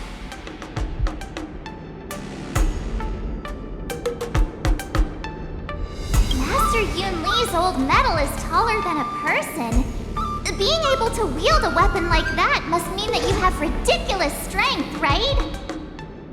Observing the weapon that your opponent uses, assessing what kind of battle skills they excel at, and where their weaknesses lie, is the key to victory in battle. A shockingly heavy sword like mine, for example, is obviously not suited for a long, drawn-out battle. So, it would be best to find a way to drag the battle out. Why would you tell me your weakness? That's the only way to ensure that we have a fair fight, don't you think? I don't want to see you go and lose to someone else, after all. Now is a perfect opportunity to learn how to evaluate your opponents. Let's use the people here in the contestants' hall to practice. If you know yourself and know your enemy, you will not lose in 100 battles. Know myself and know the enemy. Let's see, who should I ask first?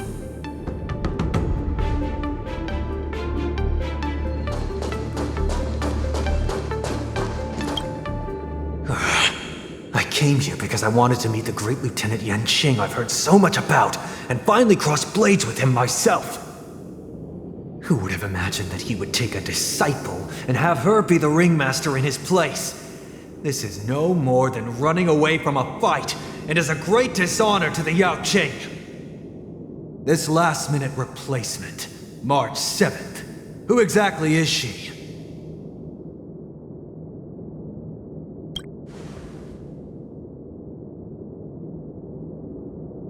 If I'd known I could use multiple weapons at once, I'd have brought my bow. Hello, miss. Are you here to take part in the Ringmaster's Challenge too? That's right. I'm the March 7th that everyone's been talking about. What? You're March 7th? Don't worry. I'm a newbie swordmaster who's only been practicing the art of swordplay for half a month. March 7th. Standing before you is a seasoned Cloud Knight who has practiced swordsmanship for over 200 years. tricking the opponent into underestimating me is a valid tactic too, right?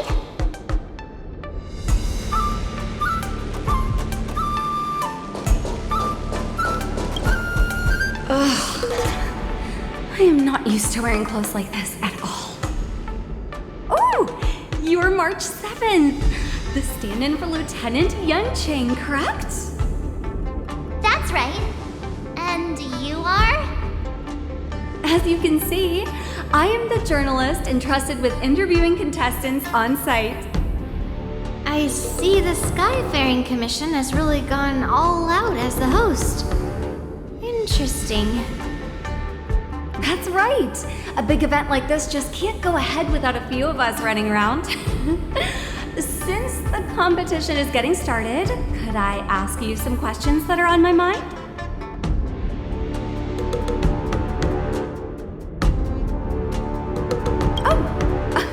Great!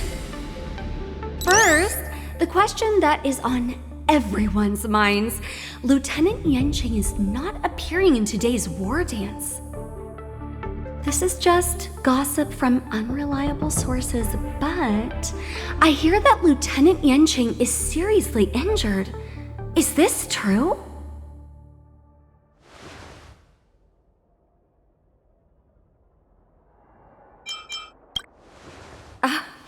My apologies, this was very unprofessional of me.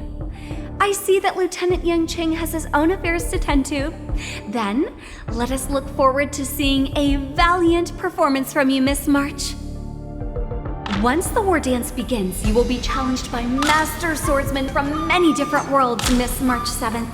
Are there any that you're looking forward to facing in particular? May I ask who that might be?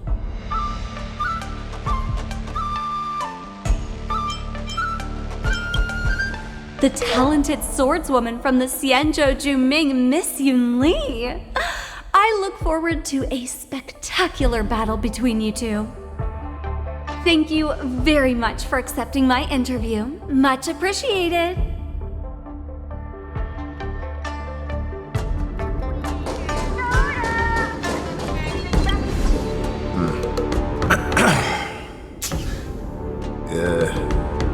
Was there something you wanted to ask me?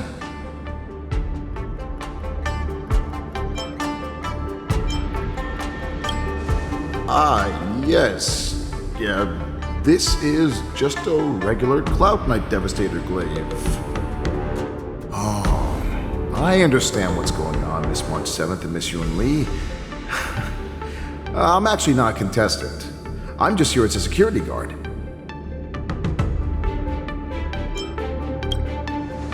Nothing out of the ordinary. I guess you could say it's all fair winds and calm wolves.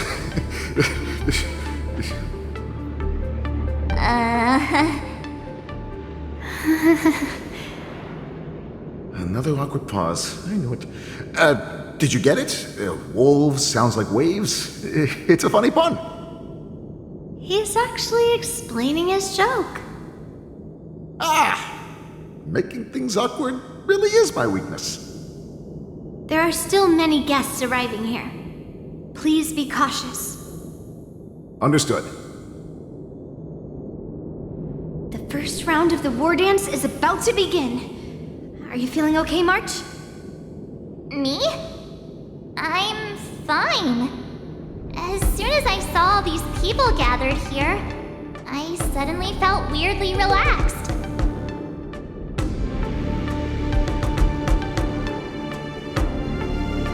Looking at these contestants, I suddenly feel a lot calmer for some reason. I understand why you wanted me to know myself and know my enemy. I don't feel as nervous as I did before. So, do you want to go out and see the ring?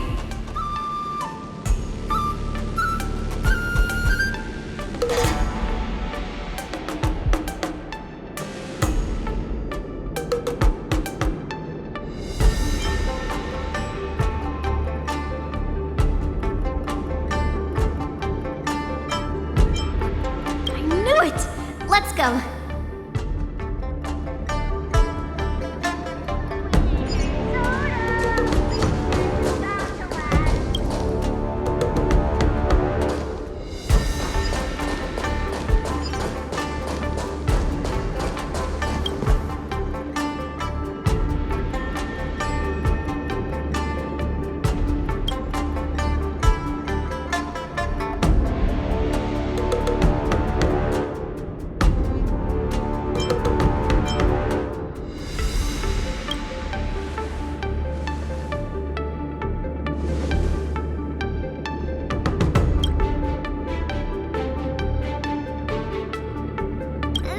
enough knowing the enemy for now. Come on, I want to see what the ring looks like.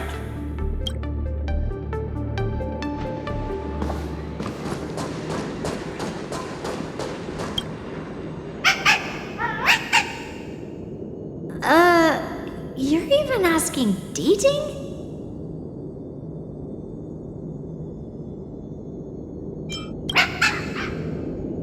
Well, looks like she's done with her questions. That's enough knowing the enemy for now. Come on, I want to see what the ring looks like.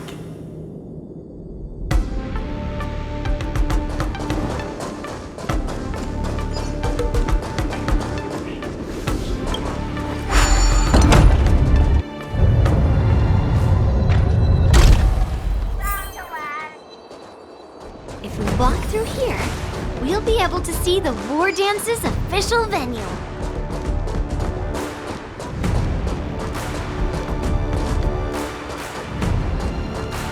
Wow, so this is what it's like from the spectator seats? Look over there. That's the ring we'll be standing on.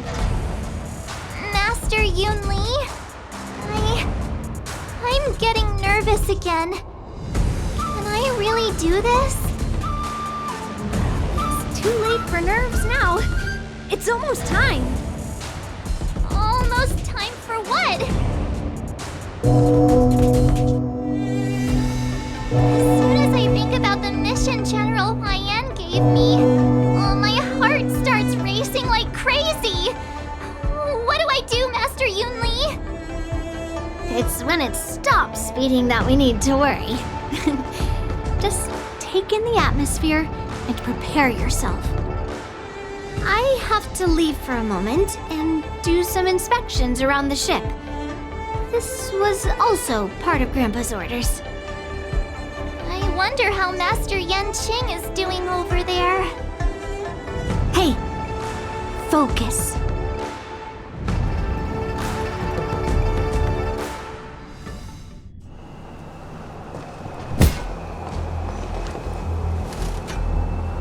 General, report! The teams are in position, and the Skyfaring Commission has taken control of the Starskiff lanes. Activate all side cranes and have them scan everyone coming in and out of the port. Remain vigilant at all times. Any suspicious movements must be suppressed as quickly as possible before the situation gets out of hand. Yes, General! You two, follow me.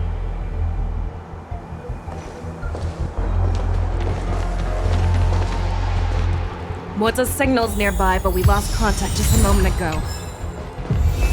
That mean... You will be fine. Cloud Knights, search for the target.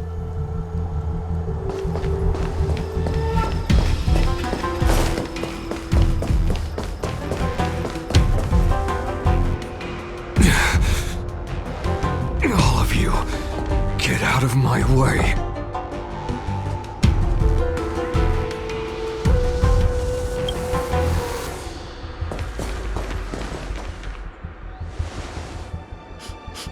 Wait. Don't go any closer. General, I failed you. That mad dog left me here as... A declaration of war. That's right. I've been holding back the urge to slit his throat all this time. Well, Lord Hule ordered us to remain here, just to see. If you, the great Merlin's Claw, mortal enemy of the Borisin, are able to join him in a little hunting game. Hunting is not a game. It is a battle of life and death. Are you ready for your death, Abomination?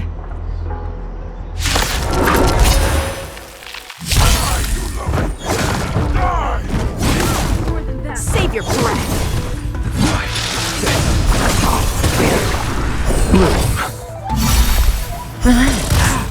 The dead return!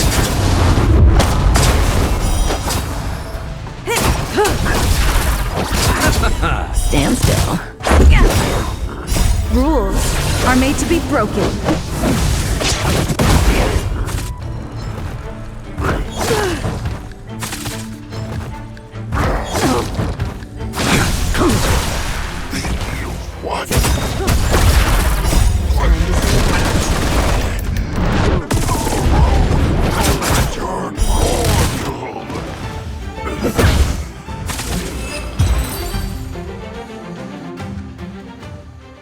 Wowza. Are you okay? I wasn't able to save Jiao Chou. Hule was more cunning and powerful than I imagined. Tell me, how is he planning to declare this war against me? With a one-on-one duel? Or with a hostage exchange, maybe? Hule is planning on attacking the bustling streets of the Xianzhou Luofu. What did you just say? Impossible. Even if there are still undercover Borisin that we haven't sniffed out, Hule can't have more than a few dozen people. How is he planning on simultaneously attacking the streets of the Xianzhou Luofu? He has an ace up his sleeve. Hule's body holds a plague mark passed down through generations of Borisin. I've seen him convert a Foxy into a Borisin wolf trooper with my own eyes. This is Hule's declaration of war. His blood. It can cause Foxians to rapidly transform and lose their minds. He has passed his blood to his minions, and is planning to spread it across the Luofu and stir up panic.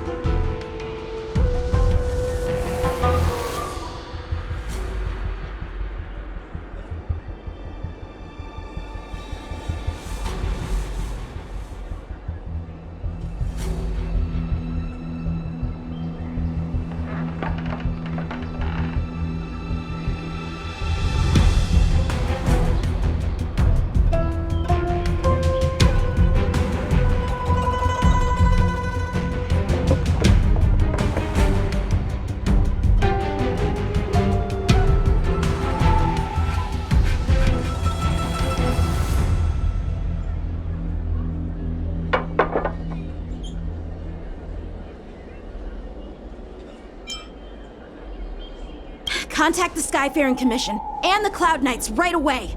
Have them enforce a traffic ban and order all Foxians to remain indoors until further notice. The moment you see your enemy's declaration of war, it means that they have already begun to take action. But if Hule succeeds in getting this panic to spread... Do you remember what I told you before? Hunting is about thinking the same way as your prey, not just mindlessly chasing after them. What Hule wants is to see everyone on the Luofu descend into panic. He wants to see us lose our minds and waste our limited manpower scouring every inch of the Luofu for signs of an attack until we exhaust ourselves. It's like that party game that the people of the Yaoqing love to play. They hide an object under one of several bowls, then move the bowls around and have you guess which one the object is underneath. The way I see it, this is all nothing more than misdirection. No matter what Hule does, there is one truth that cannot be changed. He is trapped aboard the Xianzhou Luofu. The only way for him to escape is to find a ship.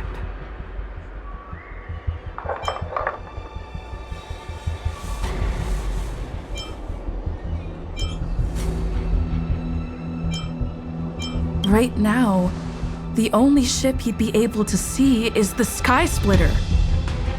In his eyes, that ship is full of countless hostages. That would be the best place for him to go. So, that will also be our final battlefield. But if we're wrong about this, if he goes somewhere else, or if he does as he said he would, and his minions infect the Foxians everywhere with wolf blood, what do we do then? Are we just supposed to abandon those less likely locations? This is another lesson that you must learn outside of swordplay. Weighing your options and making a decision. There are always questions that we will ask ourselves, but never be able to answer. Before making a decision, we must destroy any hesitation that we are holding on to. Once we make a decision, we must fight off any regrets. There is a chance that we will make the wrong decision and allow our allies to be sacrificed in vain. There is a chance that we will predict our enemies' movements correctly, yet underestimate their strength and be overwhelmed in battle. But being lost in hesitation and failing to take any action will always be more harmful than taking the wrong path. We must make a decision, no matter what. Everyone, listen up.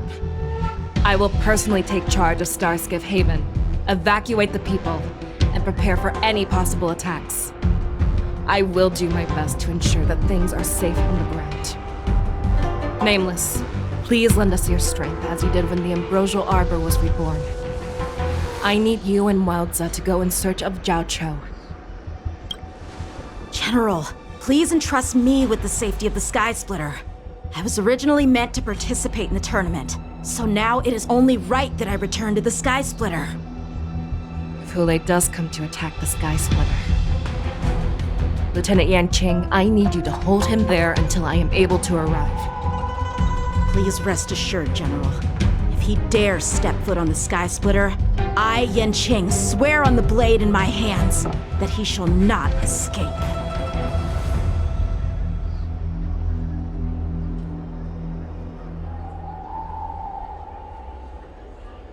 Cloud Knights! The Borson have arrogantly decided to challenge us on Xianzhou territory. They vow that they will unleash a bloodbath along the streets of the Xianzhou. The unarmed civilians of the Xianzhou and countless visitors from afar are under our protection. Let me ask you, as Cloud Knights, will we allow the Borson to succeed with their plan?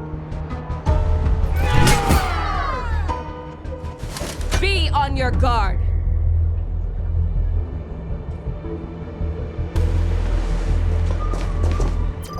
Calling Starskiff Haven. Have all Cloud Knights be on full alert for Borson attacks. Fei Shao, the ports of Starskiff Haven are crawling with wolf-like creatures. They're moving fast. Hold them back! I will be there immediately!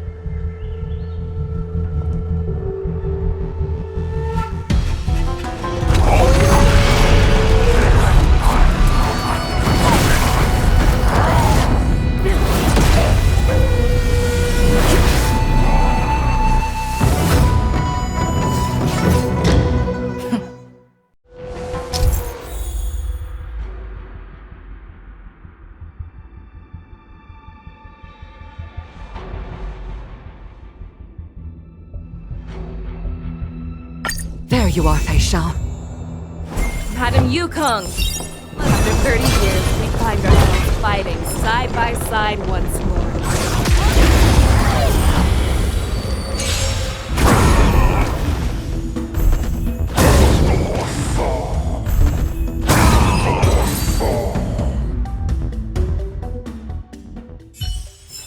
A short respite, then time for the next fight.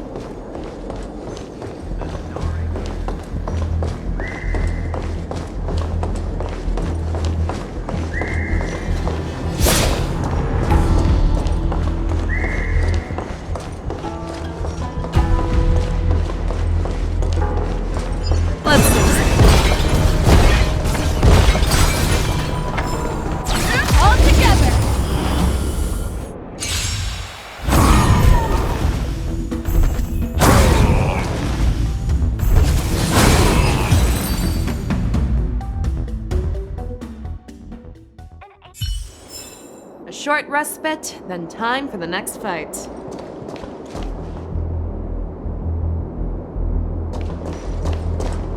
Let's see.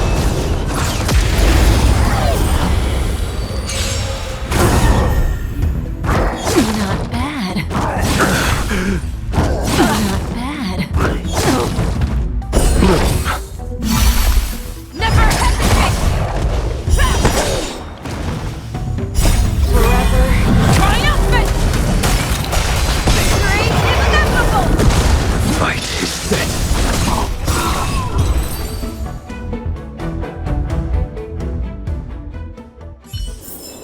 A short respite, then time for the next fight.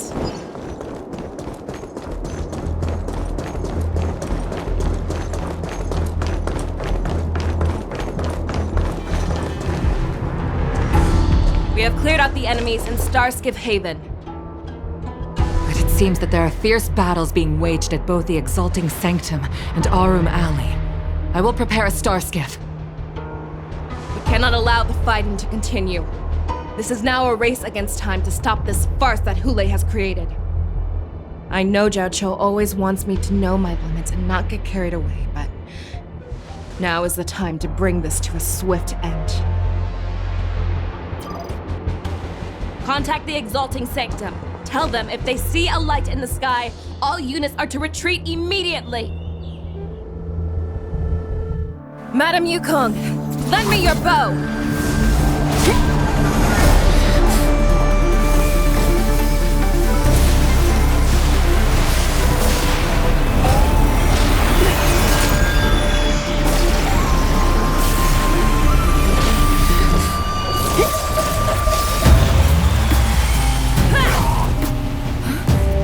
Everyone, out of the way!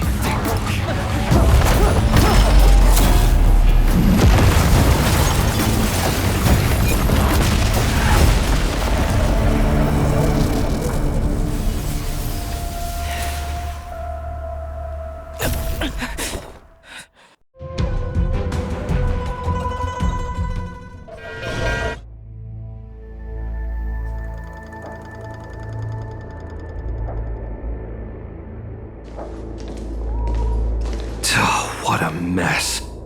I just knew it would end up this way. Every time she hits the battlefield, she makes a mess like this. She didn't even leave a single survivor to get intel from. One of these men must have known about Hule and Zhao Cho's whereabouts. That was one of Fei Xiao's arrows. Who knows what she used as an arrow to fire all the way over here?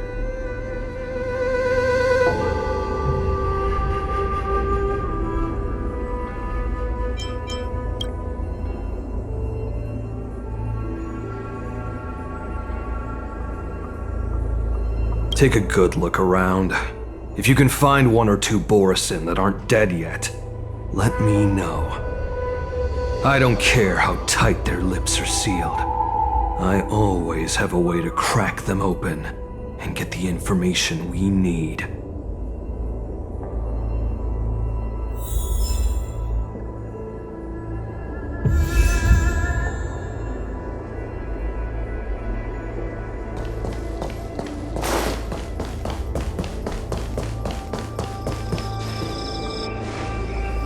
What a terrifying attack. Who could have imagined that such astonishing strength would lie in the hands of a Foxian war slave? So decisive, so brutal. She is more like a descendant of Duran than we who have fallen to our current state. No wonder the Warhead has his eyes on her.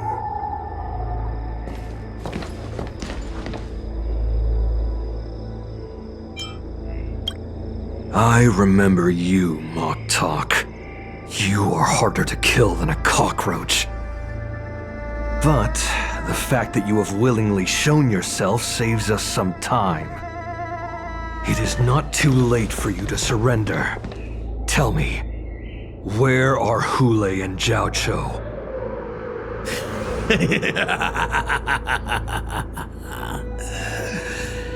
Save your energy, Yaoqing monkey.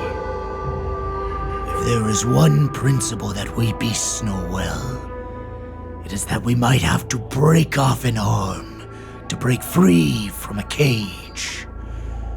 Today, I will be that arm.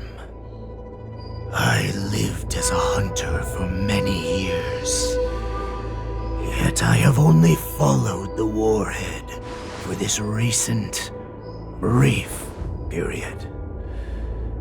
However, his existence has brought light back to our once blind eyes, like the moon of Verdantia. He has shown me the way. The descendants of Duran have abandoned the Wolf's Creed. In order to ensure our survival, we took solace in the shadows and fed on one another. We were no longer wolves.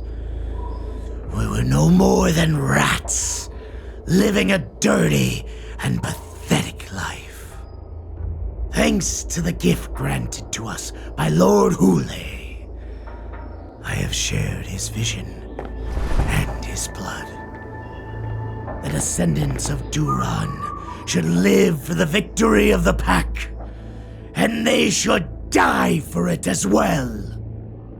Come, Yao Qing man, show me your fangs. We will fight to the death! How honorable, you mangy dog. But you seem to have misunderstood. There will be no fair one-on-one duel. Let's see how tough you are once we've put you down.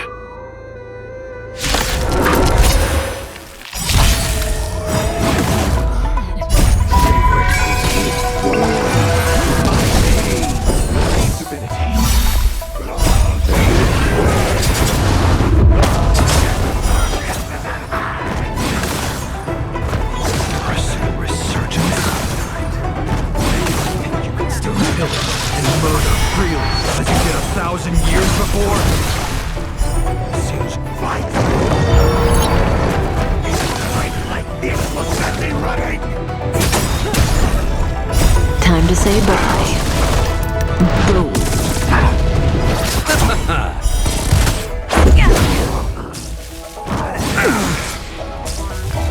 I underestimated you.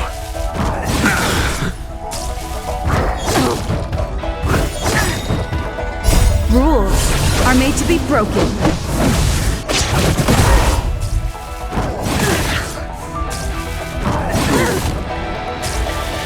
I underestimated you. Failed to send you.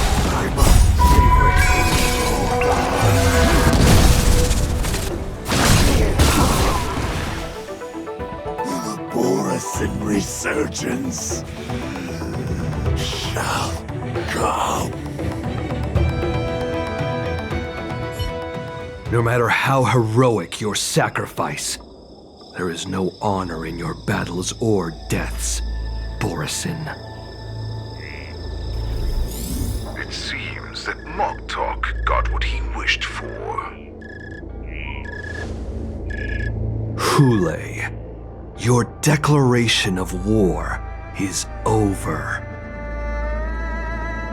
From now on, no matter where you run, General Fei Xiao will catch you and send you to the same fate as Moktok.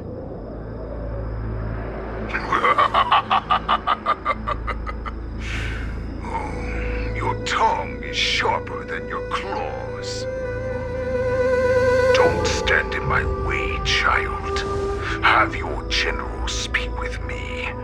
Our little hunting game is not over yet. Stand down, Wanza. I am here, Hule. What do you wish to say? The Merlin's Claw. Though we have never met on the battlefield, I have heard many interesting things about you from both my men and your healer. The people of the Xianzhou must be quite brave to allow a Foxian war slave with Borisin blood to ascend to the position of general. Has no one ever questioned that lineage of yours? Or could it be that your grand achievements were enough to convince everyone to keep their lips sealed?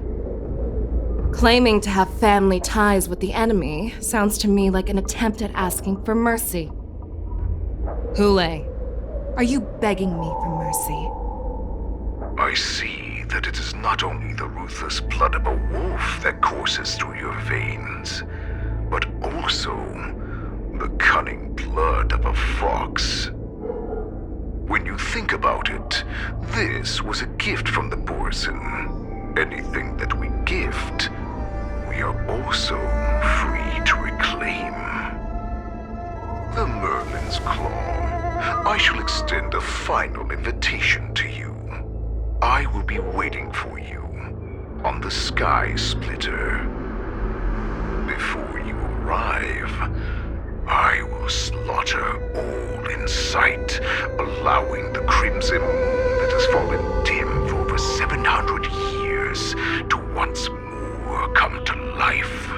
I will illuminate this ship with the sheen of blood and show everyone just how weak and powerless the Xiangzhou is. Then, I will pilot this ship through every blockade and barrier you have prepared and begin my journey home. This ship shall be the flagship for the Borison Resurgence. Before I finish these tasks of mine, you have a chance to stop me or die at my hands. This is the path that I have prepared for you. I accept your challenge, Hule. Because the very moment you stepped aboard the Sky Splitter, you stepped onto your path to ruin.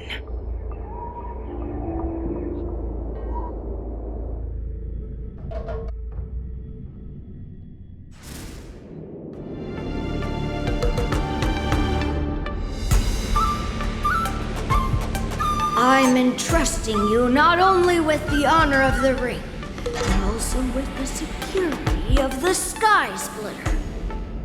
That's easy for my grandfather to say. But this mission doesn't seem so simple anymore. The first round of the tournament is about to begin. I wonder how Yanqing and the others are doing. According to the plan, I should seek out the Cloud Knight soldiers aboard the Sky Splitter and see if they've discovered anything. Maybe I should take a moment to meet with March before the tournament starts. March, it's me, Yunli. Are you okay?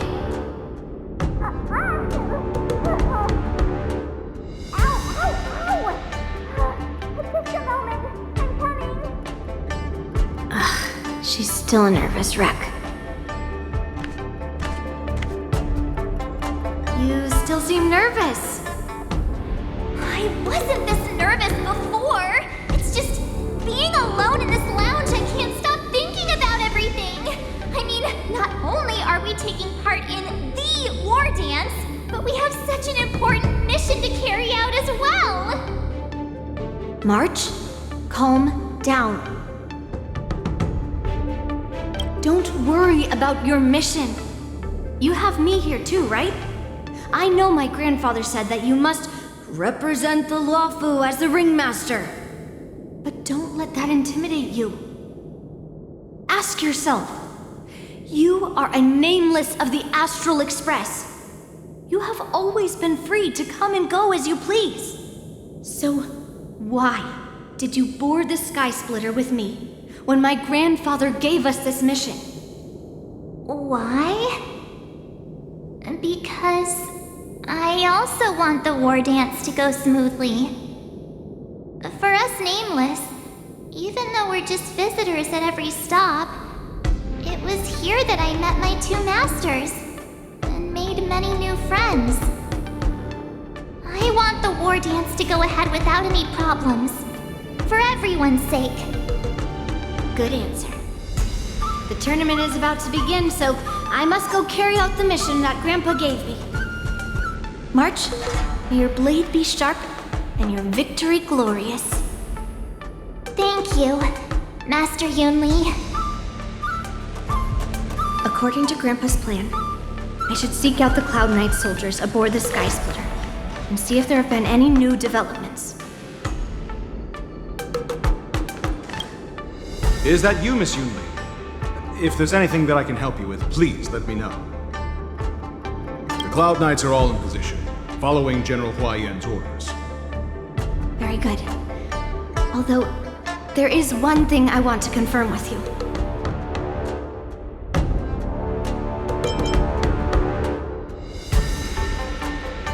Your timing is perfect, Miss Yunli.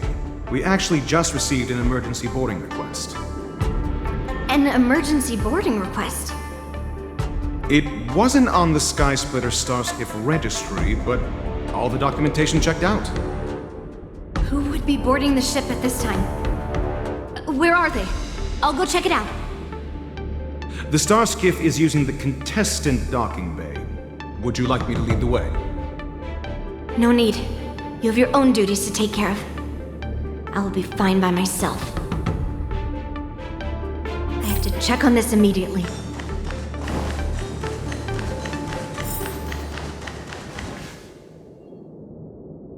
Routine inspection! All passengers, please prepare for an inspection! So this is the suspicious Starskiff. Where did the passengers go? I'm going to count down from 10. If you do not come out, I will destroy the ship. 10, 9, 8, 7, 6, 5, 4. Time is running out. 3, 2, 1. Wait a second.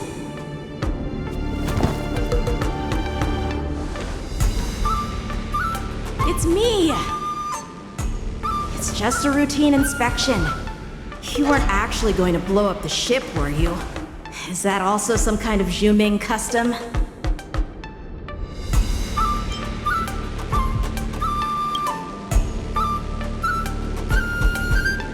Wait! Even though the Borison can disguise themselves, they can't turn into someone as short as me. Put your sword away.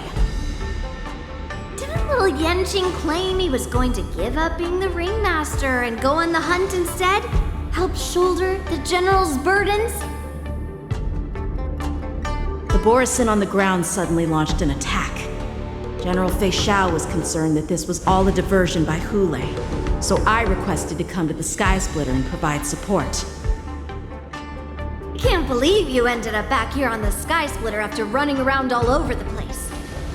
But you're too late to enter the tournament now. Following Grandpa's plan, our disciple March is taking your place as ringmaster. Aren't you proud of her?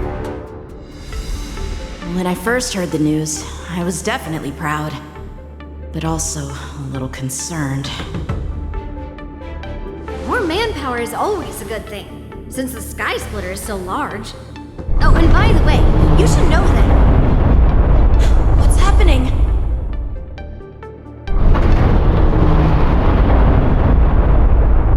Does it feel like the Skysplitter has slowed down? Could it be? Come with me. We need to check the engine room. It's the heart of the ship, so we need to prioritize its safety.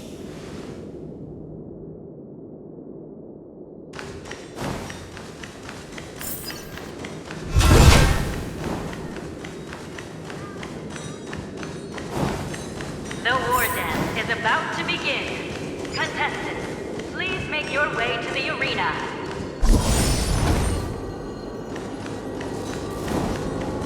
The engine room is just up ahead. Let's go.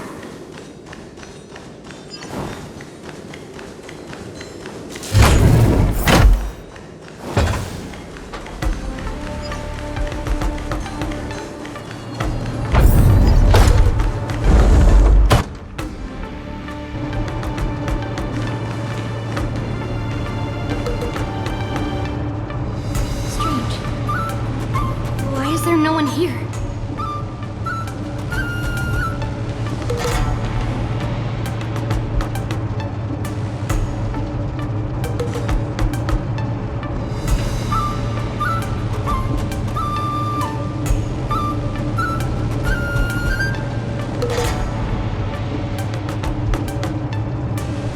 Cloud Knights. They're over here.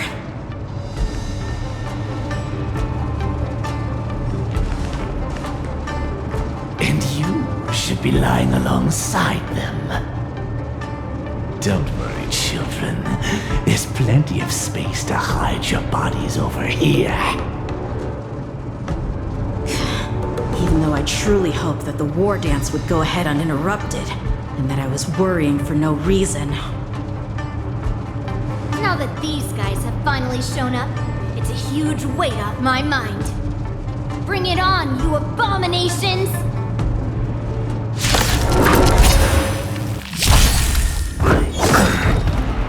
The dead return! Yes, you! Right on time. Yes, you! Your end approaches. Stand still. Time to say bye. Boom. Move. Repay. Relax. Right on time.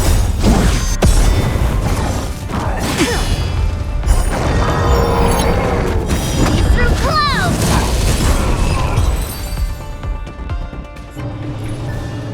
We found 2 wolves in the engine room. That means that even more abominations have infiltrated other areas. Hule is already aboard the Sky Splitter! There's no time to talk about this. The war dance has already started. If my guess is correct, the Borisin will most likely use the ceremony to begin their slaughter. Let's go. We need to get to the war dance ring.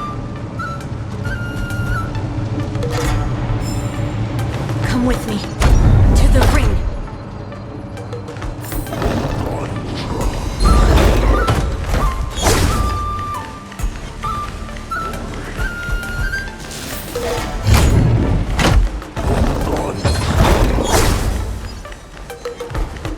This way. We're not too late. We would like to welcome all of our honored guests and contestants. We would like to welcome all of our honored guests and contestants to the Xianzhou Luofu's Luminary War Dance Ceremony. Before we get the first round underway, our organizing committee would like to introduce you all to a host known throughout the cosmos. Mr. Albert. He is here today as our special guest host.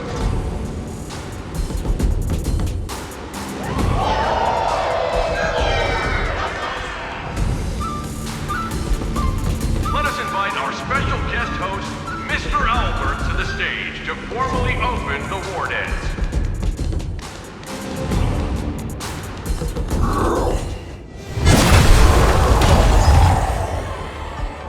Your war dance ends here.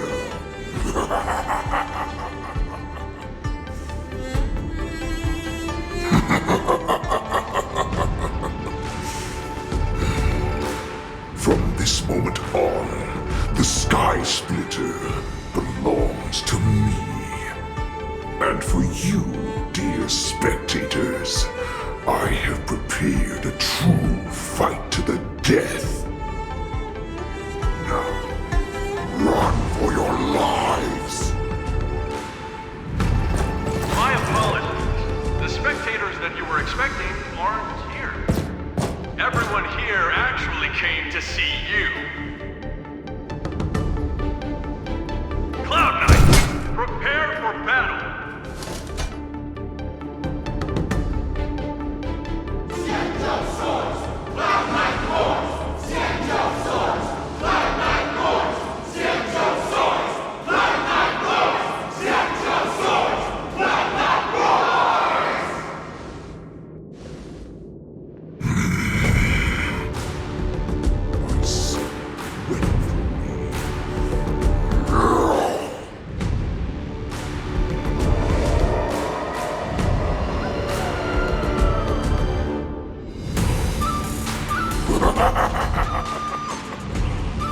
That's fine too. Since you have all prepared for your deaths, come, give me all you've got. Entertain me.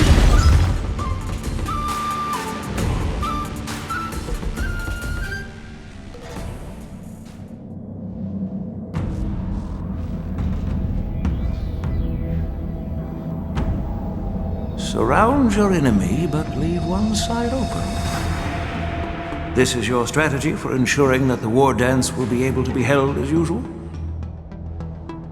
Precisely. When Hule escaped, we should have cancelled the war dance immediately. No one can predict where a wild beast like him will attack. Yet festivals and celebrations like this are likely to become targets. However, preparations for the war dance were in the works for so long, I couldn't bear to announce its cancellation. So I thought, if the show must go on, then let it go on. But that doesn't mean that the war dance we hold today has to be the real event. All we need to do is swap all the spectators and contestants aboard the ship with Cloud Knight's soldiers, and the Sky Splitter, soaring high above, will become the ultimate battleground for our hunt. But what do we do if Hule is not planning to attack the war dance?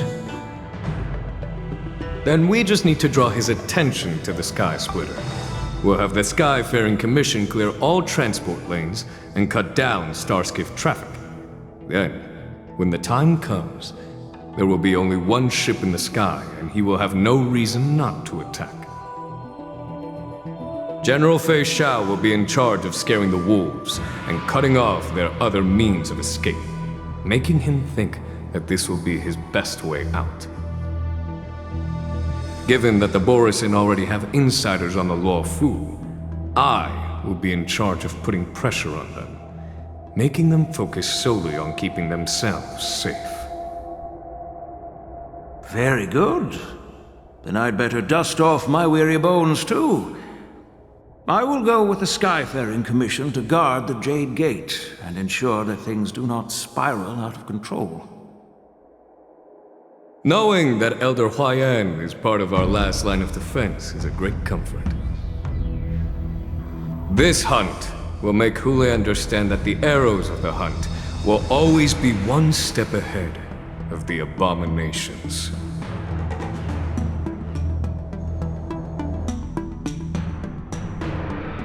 That jolt just now. What's going on? It feels like the entire ship has started to slow down. Borisin must have actually infiltrated the Sky Splitter. Based on General Huayan's orders, it's time for me to take action.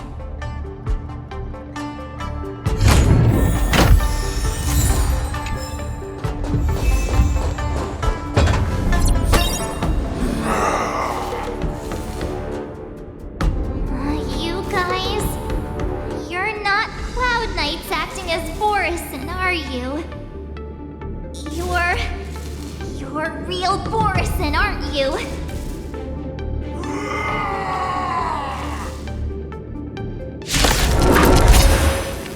Oh, looks like the General's arrangements are finally coming in handy. I need to find Yuli and the others as soon as possible.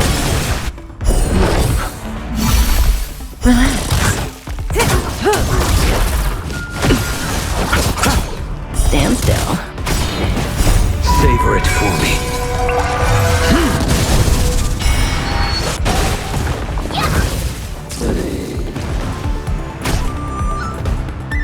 I underestimated you. The dead return!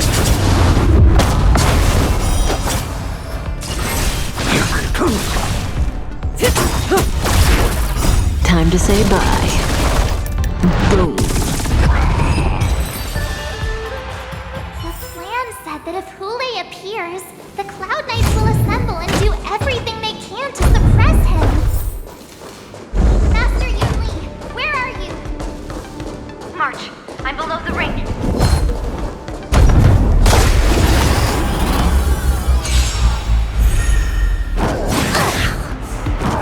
Not very sportsmanlike. Receive divinity. Here you go, Master. Azure Dragon, White Tiger, list card. What's this? Your end approaches.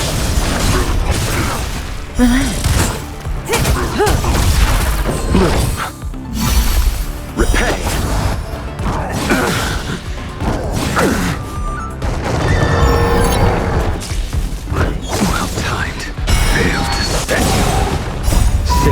for me. Stand still.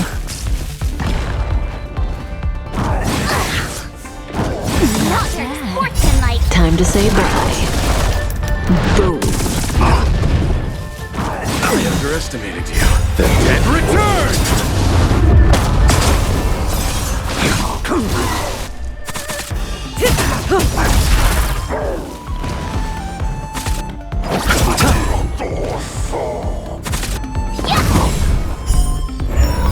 Relax. Failed to stand you.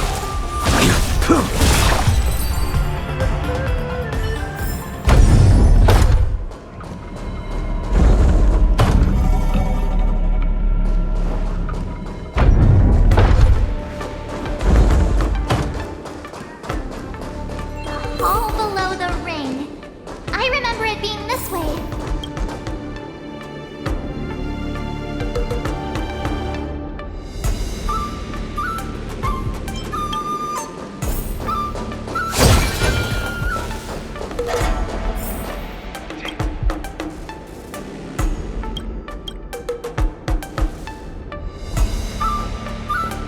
Master Yanqing!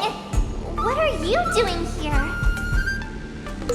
I was concerned about the safety of the Sky Splitter, and my dear disciple, of course. Yanqing, the wolf you're hunting is standing above us in the war dance ring at this very moment, facing the Cloud Knights.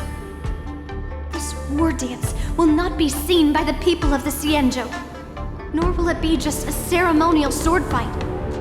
This is a battle to the death that offers no honor, only mortal danger.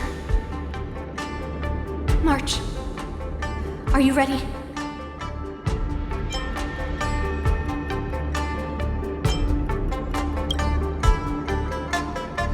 Please. I am March 7, a sword master who will represent the Luofu in glorious battle.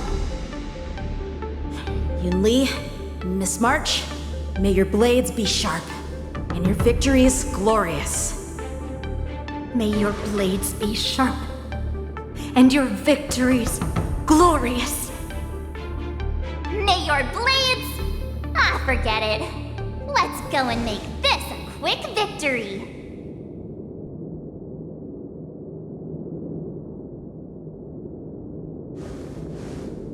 Let's go. So feeble. Such weakness is truly pathetic.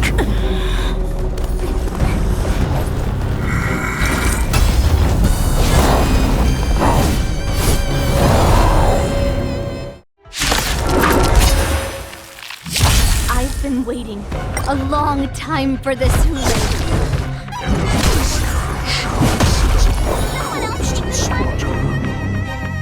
Remember this. My name is March 7, Ringmaster of the Luofu.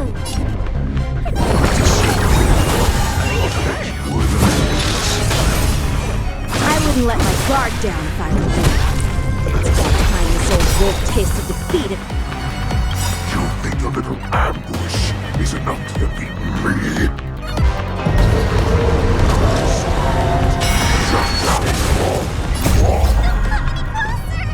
You're a devil. I'll crush them all! Insane power. 10 of you.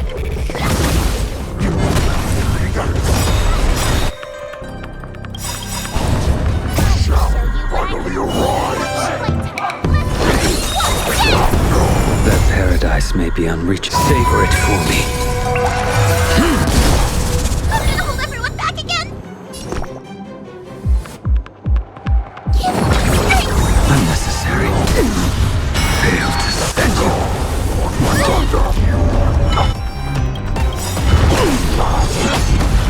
The market is unpredictable. Right!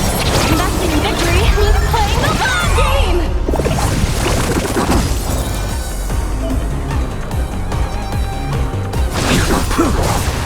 Let the valuation begin. Live it, Trip!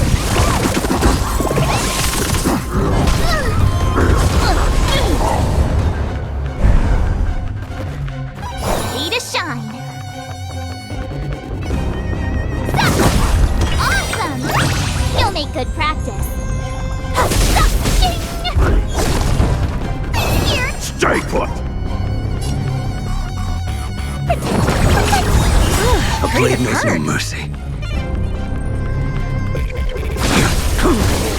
I could take 10 of you! Yeah!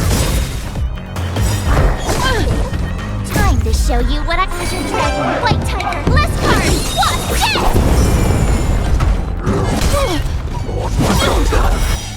Fail to stand you. Savor it for me.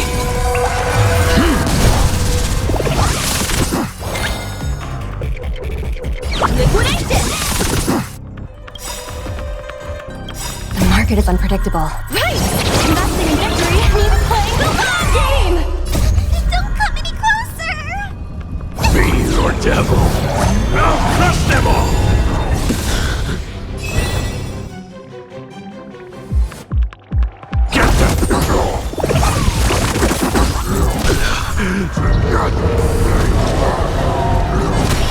I will dispatch you.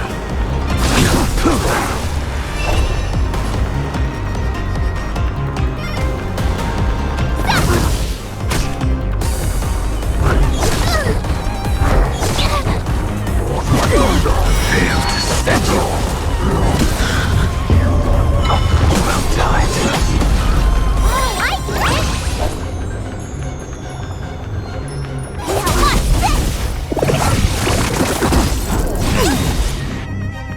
That paradise may savor it for me.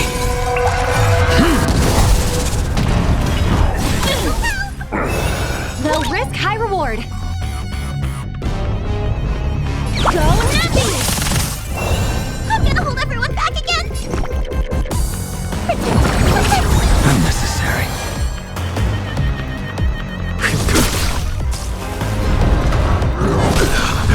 Fail to stand you.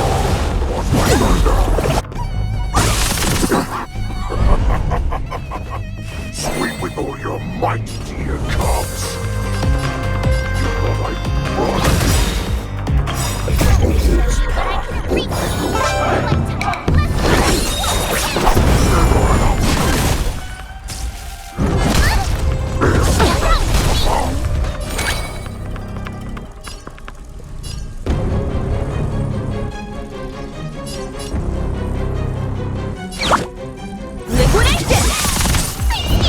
The market is unpredictable. Right! Investing in victory means playing the long game!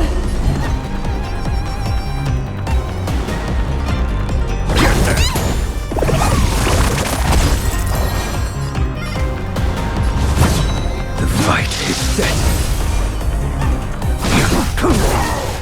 Fail to stand you.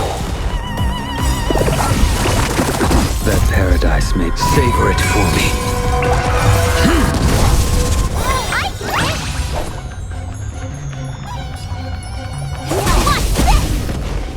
Better cut our losses. Don't come any closer! Fiend or devil, I'll crush them all!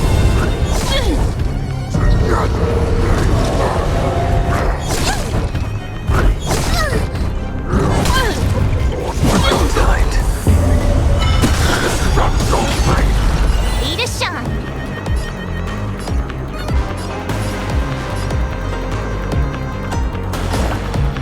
Nice job! Time to show you what I can really do! Azure Dragon, White Tiger, Lescar, Wasp,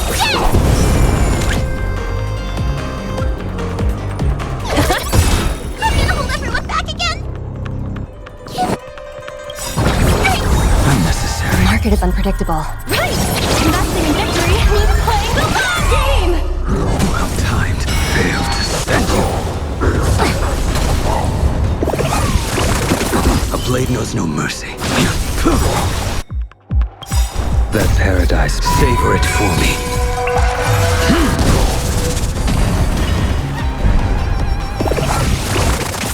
You'll make good practice. Yeah.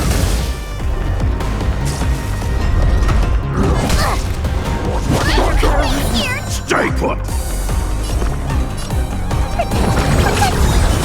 Pretty good. Don't come any Fiend or devil, I'll crush them all! I will dispatch you. Fail to stand you. Still not here. I will call these cops.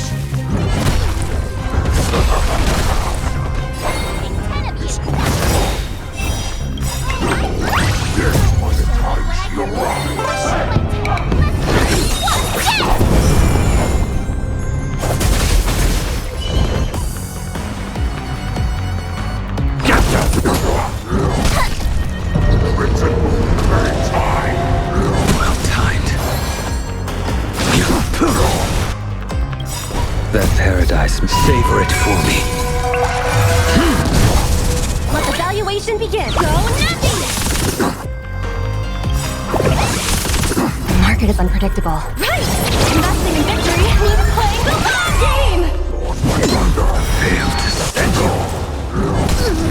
I could take 10 of you! Here you go, Master! Steady.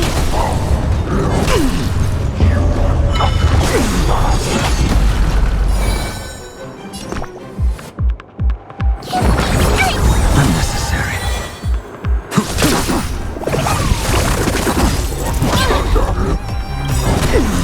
Time to show you what I can Azure Dragon, White Tiger, less cards! What's this?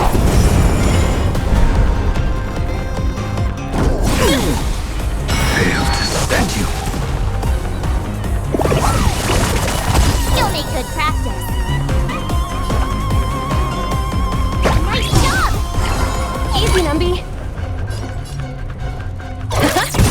I'm gonna hold everyone back and... A blade knows no mercy. Your end approaches. That paradise, savor it for me.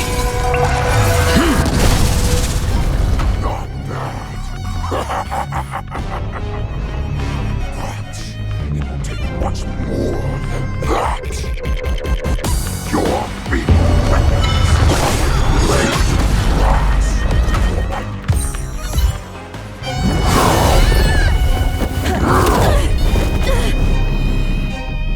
I've had enough. Time to finish this game. What's happening?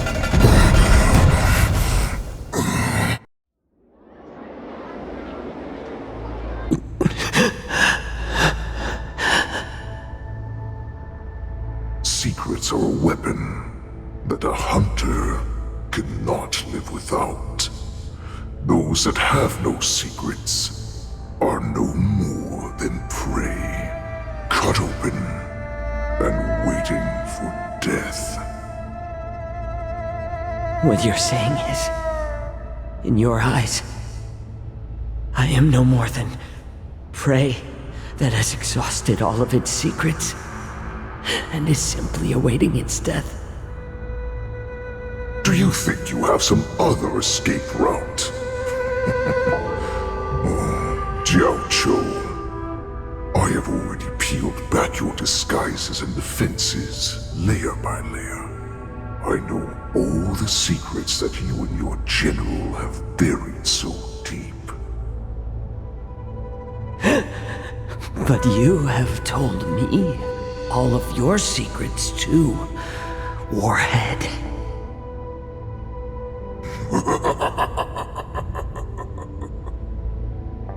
Oh, but you will never have a chance to use them. You will be buried with them right here, although you are a fortunate one. After all, you will avoid having to see the tragic future that awaits your general. I'm sure she understands her fate far better than you ever will. One day on the battlefield, she will be overpowered by her ever-intensifying moon rage, and finally be torn apart by her fury and transformation. Not even your god can save her from this fate, although they can lead her to liberation. And the only way to save her is here, in my hands.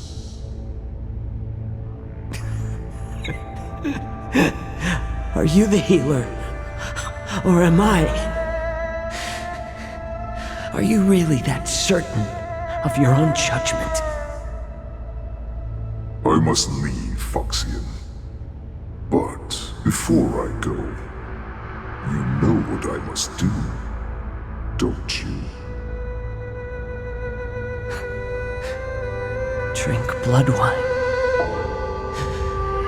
I hear it is a Borisin custom to kill prisoners and drink their blood before battle to stir up their madness.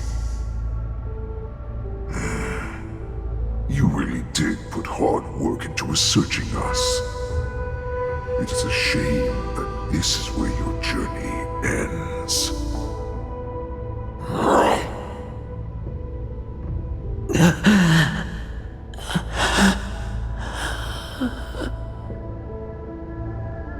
Are you the healer, Jiao Zhou?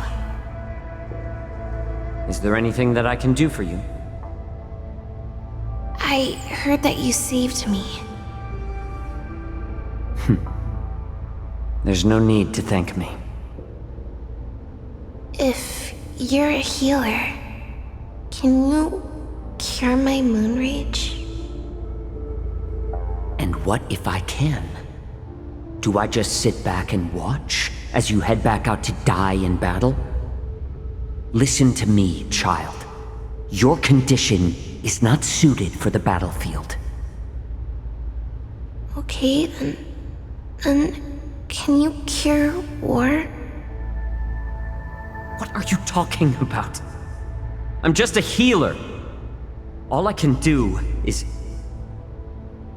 So all you can do is heal us and let us go cure war. Such arrogance, young lady. This war has been waged for thousands of years, and it will only continue. What do you mean by cure war? All you will achieve is getting yourself killed. You healers work yourselves to the bone to save people, even though there will always be sickness and death. So we will also keep fighting. I cannot speak for the dead, but I know that General Yueyu, as well as all the warriors that never returned from battle, will not have died in vain. They fought so that others could make it home alive. Your actions are no different.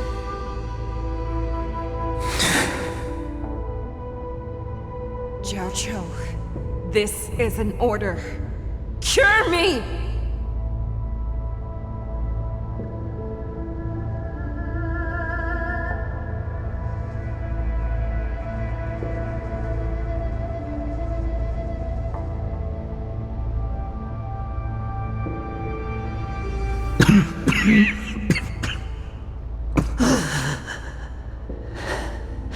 Those who have no secrets are no more than prey. Cut open and waiting for death. Enjoy the taste of my fresh blood, Hulei. Unfortunately, I am not a man without secrets. I still have one little secret hidden up my sleeve. Tumble dust. I drank it a while ago, and the poison is already flowing through my veins.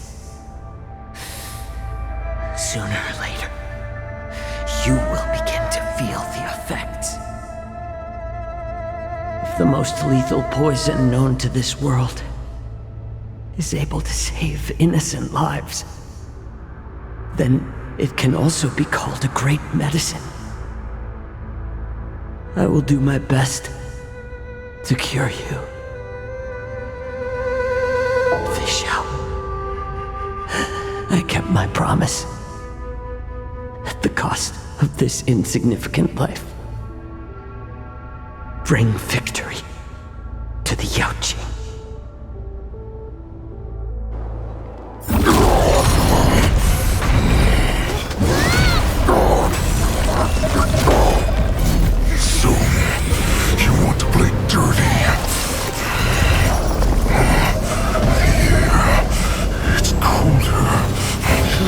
It's even colder!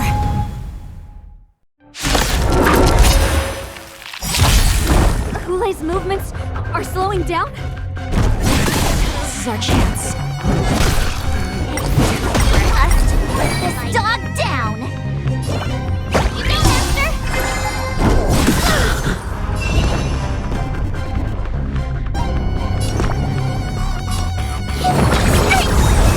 Pretty good perks! The fight is set.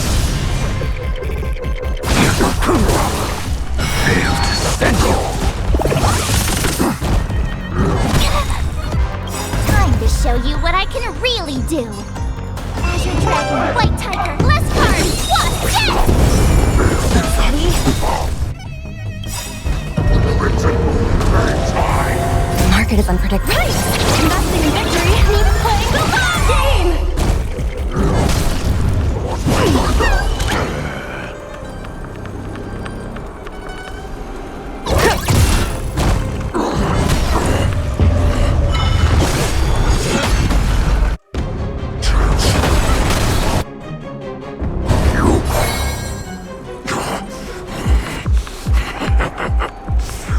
Nothing could poison my veins. To turn the tide of battle. Savor it for me.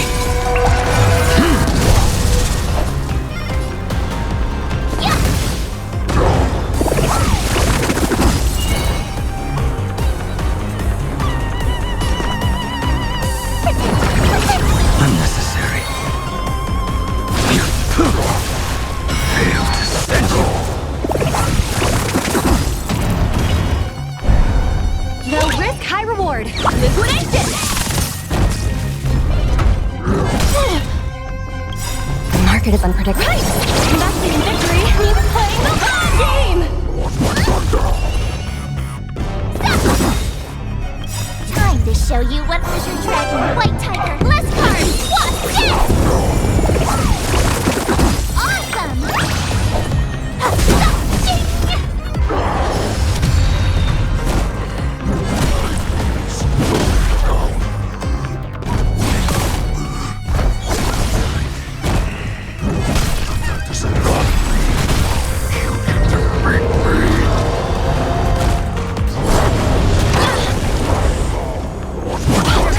Failed to send you. I'm gonna hold everyone back again! Pretty good perks. That paradise may be. Savor it for me.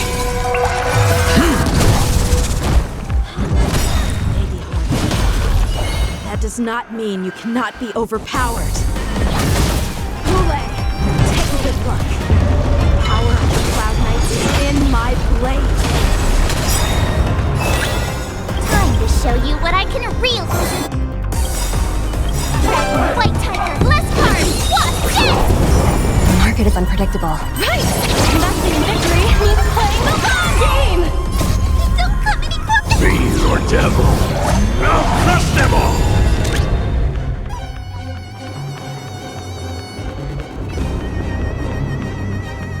Confiscated!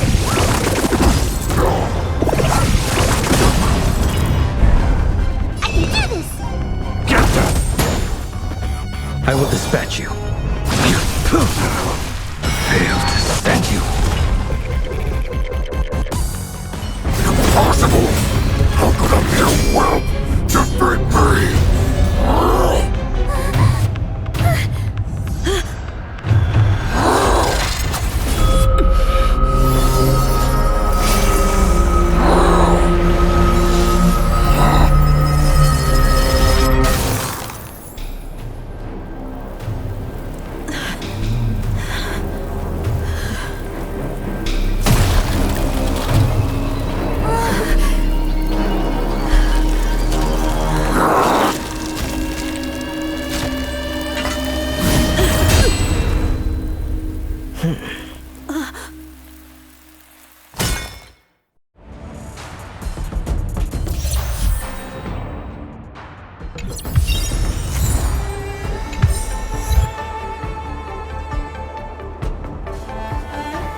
The hunt is finally over. Thank you for holding out so long. The Cloud Knights are withdrawing as we speak. Lieutenant Yanqing, how are you holding up? I thought I was done for. I wouldn't want General Jing Yuan to lose the disciple that brings him so much pride. When I sensed that Hule was not on the ground, I raced to get here as quickly as I could. Who would have imagined that I would arrive late to the battlefield for the first time in my life? No. Perhaps you young ones' blades were just too fast for me. I originally thought, in the best case scenario, You would team up and hold this beast back while protecting yourselves. However, you joined forces and defeated Hule. The youth are truly to be feared and respected. Come, we need to lock up Hule once again before anything unexpected happens.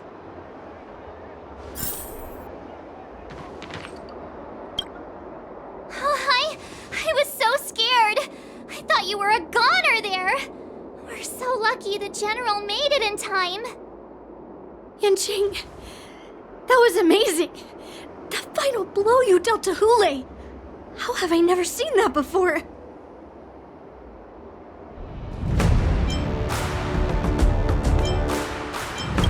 Was it really us who defeated Hule? Why do I feel like he suddenly started to flag during our battle? It must have been our awe-inspiring righteousness that struck fear into his heart. You really are an overthinker. What's the point of worrying about these things? Who cares why he started to weaken? All that matters is that we won.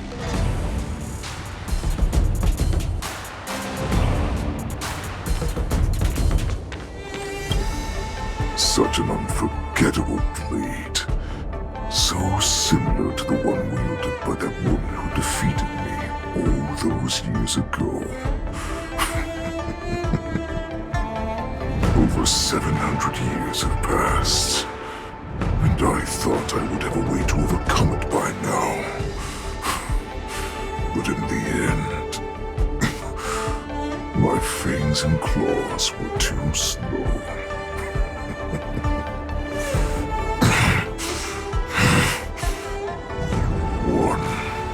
Child. Stop struggling, Hule. There's plenty of time for you to be tortured by your regrets when you go back to the shackling prison. Yes, I was defeated, but this was not unexpected. And regardless, you still showed your face, Fei Xiao.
Our little hunting game has finally reached its climax.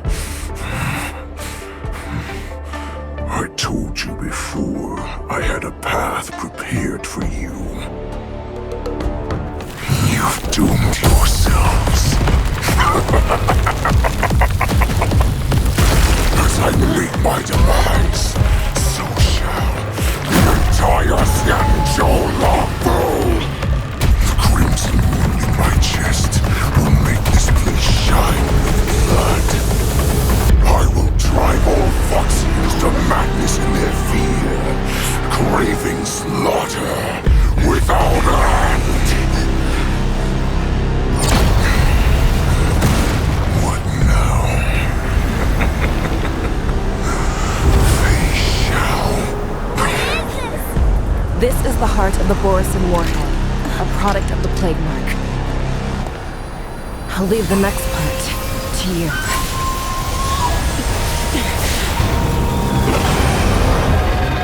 I don't understand. We cannot allow this thing to spread. I will do all within my power to consume this crimson moon. Once the situation changes, Lieutenant Yanqing, you are to enforce the Cloud9's military rules. Understood.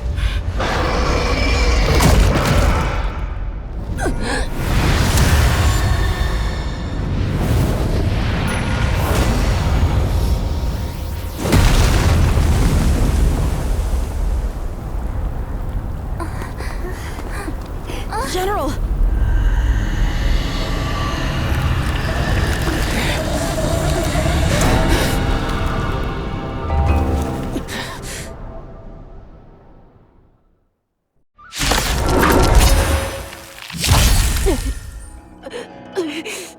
Die, Borisin!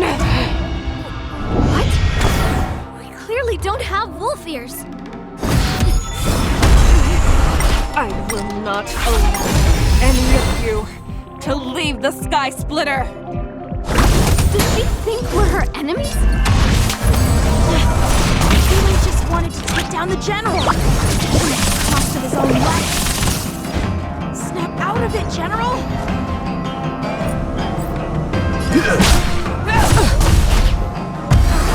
I thought we'd get a minute to catch our breath. What do? We fight or run? After all this, do you still think running is an option? Go Nappy! The market is unpredictable. Nice! Investing in victory means playing the long game! Resistant! I will devour My oath is to a solitary road. Wretched and freezing!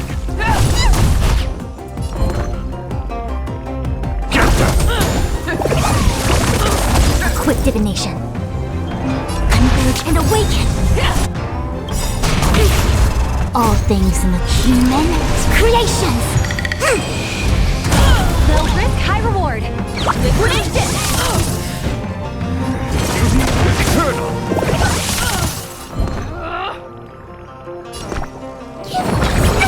Reciprocity. Rip this body Go Nappy! You cannot hide! Pray! I will devour My guiding light. Till I will protect all beauty!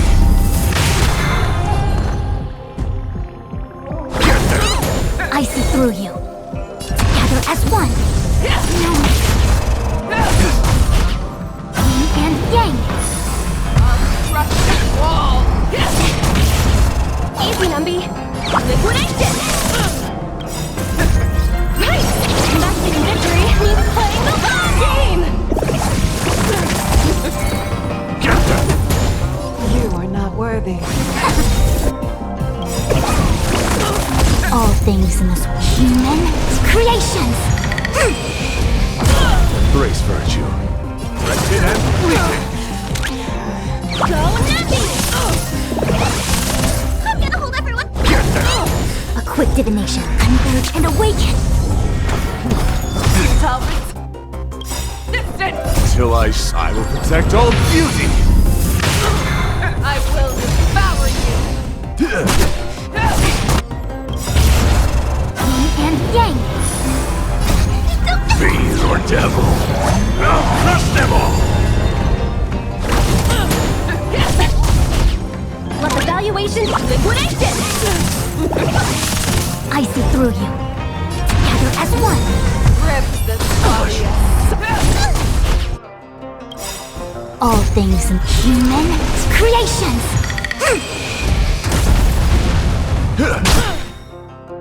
You cannot hide! Pray!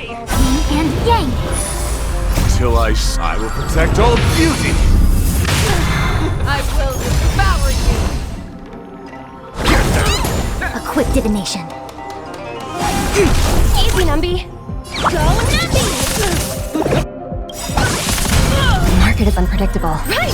Investing in victory means playing the long game! Embrace virtue. eternal! Get them! I see through you. Converge and awaken! Riveter!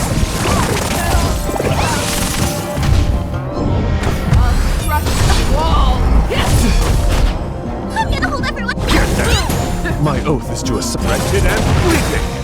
You are not worthy. Until I see that I will protect all beauty!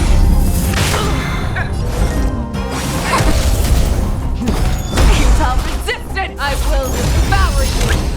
Liquidation! Flesh wound! Get them! All things must human creations! You are not worthy. A quick divination. Together as one. Rip this body Fiend or devil! I'll crush them all! Let the valuation... The market is unpredictable. Investing in victory means playing the long game! Until I see, I will protect all beauty! Confiscated! I can do this! I see through you. My guiding light. Beauty is eternal! You cannot hide! Pray! I will devour you! Go heavy!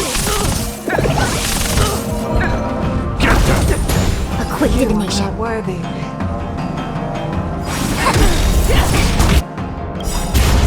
All things must be human creations.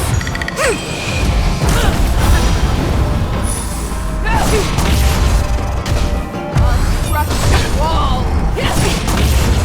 My oath is to a wretched and bleeding! Until I see, I will protect all beauty! You are not worthy. Reciprocity. Excellent. I see through you. Futile resistance! I will devour you! My guiding light. Beauty is eternal! Easy on the liquidation! The market is unpredictable. Investing in victory means playing the long game! We came together. Together as one. I'm here. Get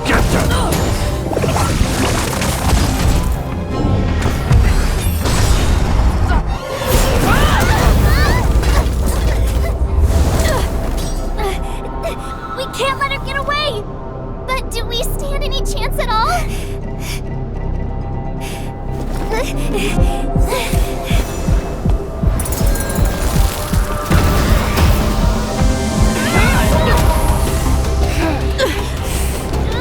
She said, I'll leave the next part to you.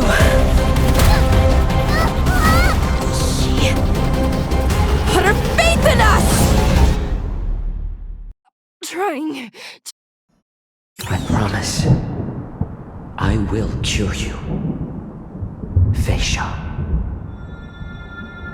No one can live forever, Zhao Zhao.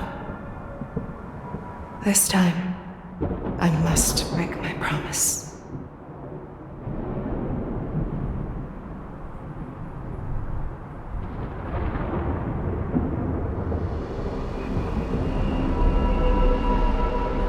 Is this the Sky Splitter? Or somewhere else? Lieutenant Yanqing, you are to enforce the Cloud Knight's military rules. Understood. We can't let her get away! Snap out of it, General! You always leave the hardest battles for yourself. Even now, you would never run away. Isn't it strange that as your enemy, I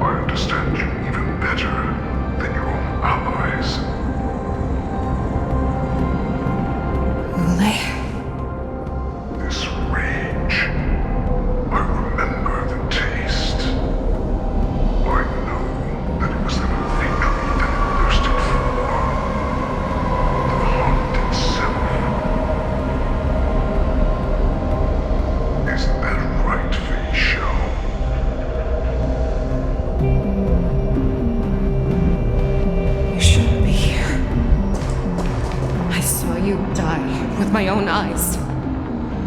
Just consider me a figment of your imagination. Before every hunt, I make preparations for defeat and retreat. But not this time. This time, defeat was exactly the ending I was racing towards. When I learned your story from Jiao Chu, I realized that he had always been hiding a secret, and that not even the healer himself understood the meaning of this secret. What am I warning fate, don't you think? All this time, waiting for this day to come. I never imagined that this was how it would turn out.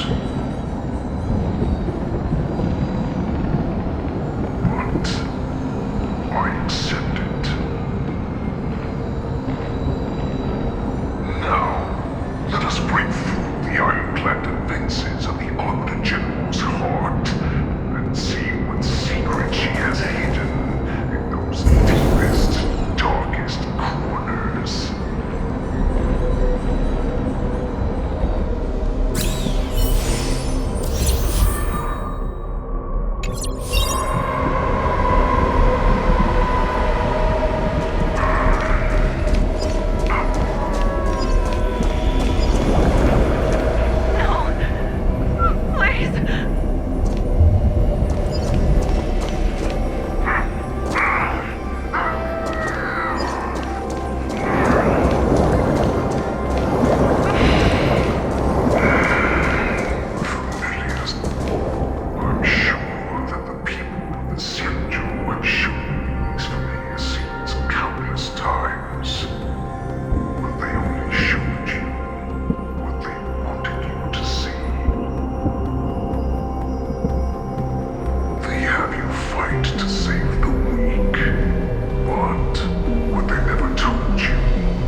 So-called survival of the fittest is nothing but an excuse.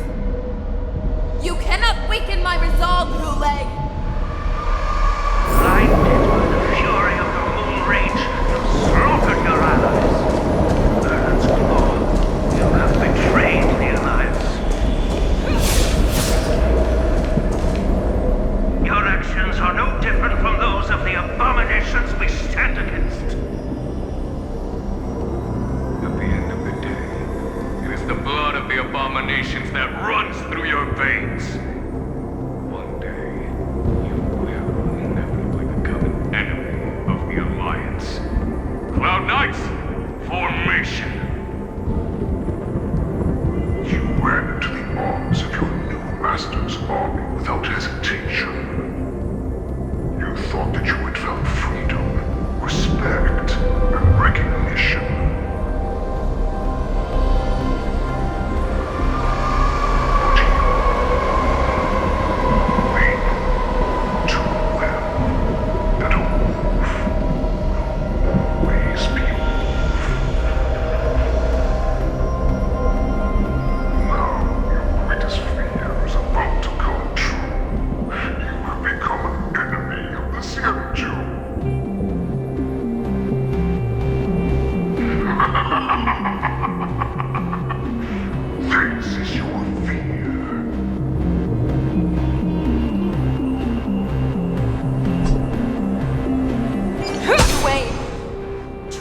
Terror within me. Yet all of this is nothing but a phantom!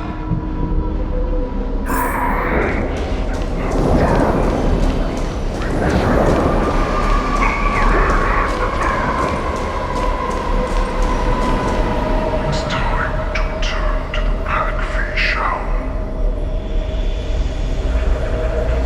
No matter how deep the hatred you bear for the Borson, no matter how much we may consider each other enemies, I will still show you this path that you never imagined was available to you. Because you made a choice. You devoured the Crimson Moon. You are worthy to become the Borson's warhead. What did you say?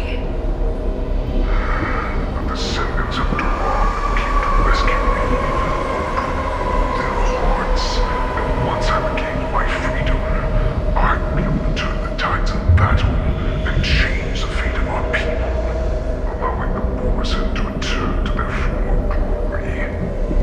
But this was just a dream used by someone with ulterior motives to manipulate the Borson. They would rather place their hopes of survival with an imaginary savior than gain the courage and strength to fight to the death. Borson like that deserve no more than to be sent to their deaths. And I, a prisoner who was held captive for over 700 years, a criminal of war who was deprived even an honorable death in battle, become a puppet upon my return, at the mercy of others. This is a fate that I will never accept. For those who are truly strong, Foxian and Borson are no more than labels. Someone who is truly strong chooses their own path. I will create that new path for myself. I will pass the right to decide the destiny of the Borson onto you, former Borson war slave and future Foxian ruler.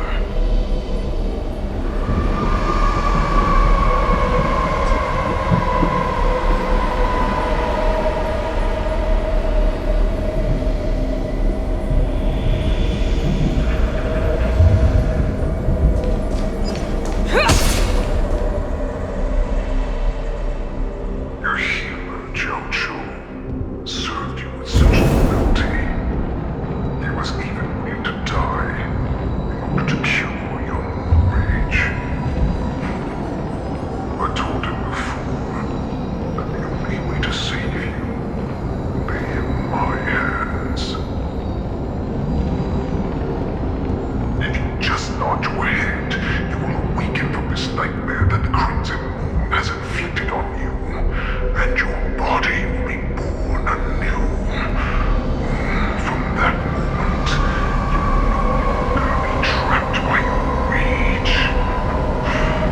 Doubt will be swept from your mind like dust, and your fear will naturally disappear. So this was the path that you prepared for me. To become a new you. That's right. We are so similar after all.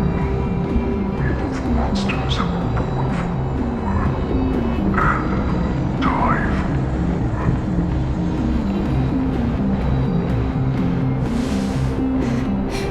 I'm sure my answer doesn't need much explanation. I refuse. I told you before, Foxian and Borson are no more than labels. You can be whoever you want to be. You can do whatever you want to do. Accept these truths, and the Borson will bow to you. Destroy them,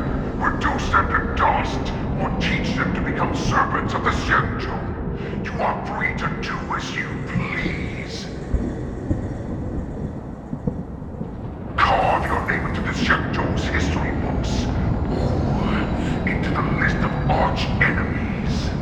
You have the final say.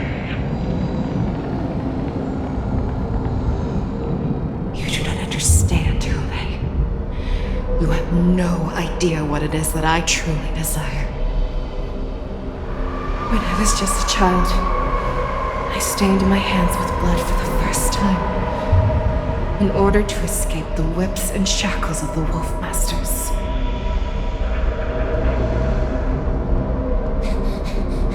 Nurgle! Don't stop! Keep running! I can't run anymore. Saran, are they catching up? They're still behind us. Don't stop! Nurgle! Look up! Look at that light in the sky! That's a shooting star! It's shining down on us! If we just tell it our wish, we can have our freedom! We will all be able to escape. We'll win our freedom and then share it with our cooler brothers and sisters. So you have to run! Quickly! We can do it! We can escape!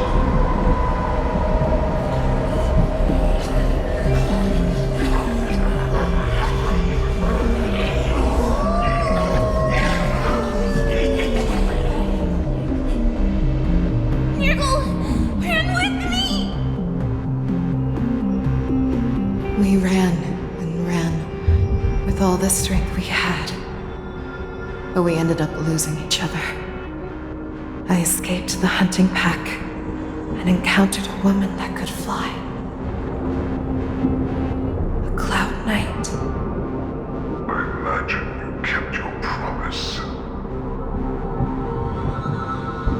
Unfortunately, when I led her back in order to free my Kulor companions, there was nothing left there but a bottomless pit.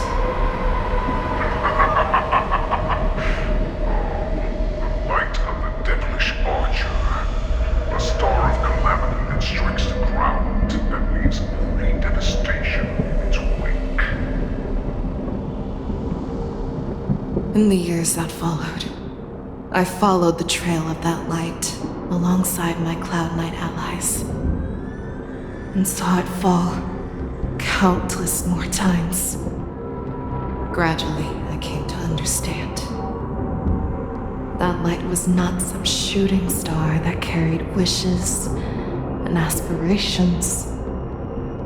Each Lux arrow meant that countless lives in a helpless world were about to be obliterated. I prayed to the god of the Skybow that I would never have to witness one of these shooting stars fall again. But they ignored my prayers. That's right. They never answer us. They just let us loose in this world to massacre each other. That is why the fierce battle between us has raged to this day. If the gods who never bleed nor cry, who watch silently from above, refuse to listen to the prayers of mortals, then we have no choice but to fight for our own desires. Do you understand now, Saran? You and I are similar in ways that you think.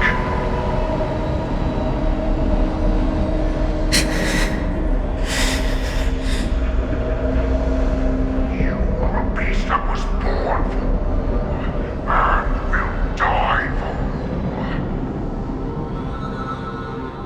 Perhaps.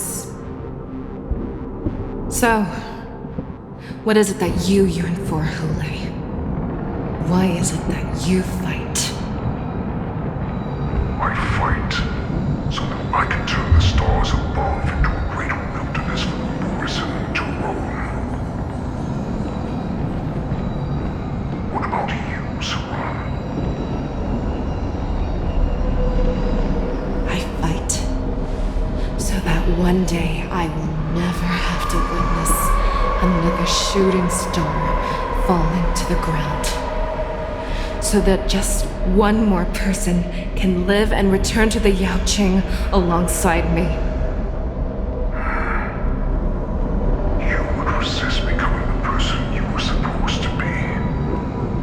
Lower yourself from a free wolf to a domesticated fox just for the sake of one person. Then have it your way. I will use your fear and doubt as my nourishment. I will seize you and devour you. I will replace you and become a shell. We are so similar. Both monsters that were born for war and will die for war. You were right when you said that, Hule. So, I shall pray to the heavens. Even if they do not respond to me, I pray that the arrows of the hunt will pierce the heart of every monster.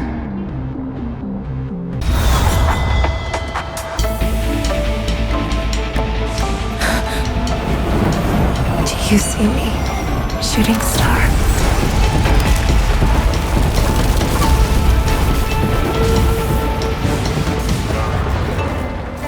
The knights are sworn to protect the Xianzhou. I will uphold this vow until my very last day.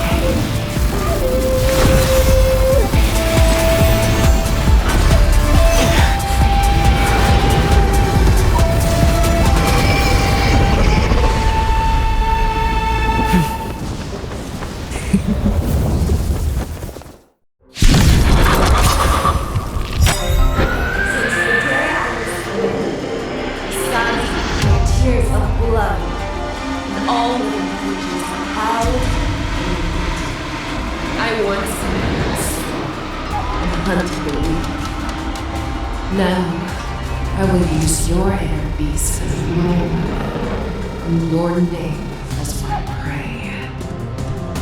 Fei Xiao!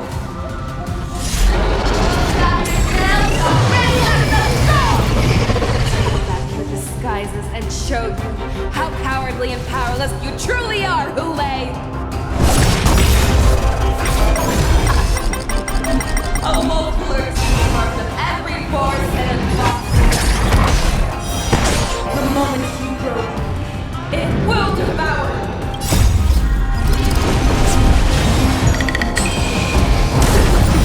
You are not worthy. I see through. I swear to be the forever triumphant. Victory is inevitable.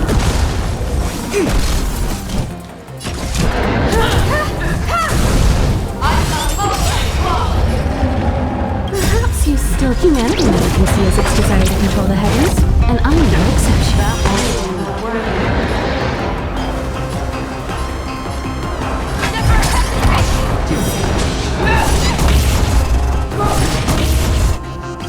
And your life will be stolen. You shall live forever. Much obliged.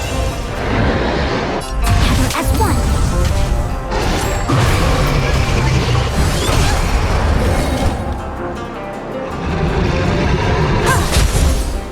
Wants to devour me. You will first have to beg for my mercy. All things must work in moments. Creations!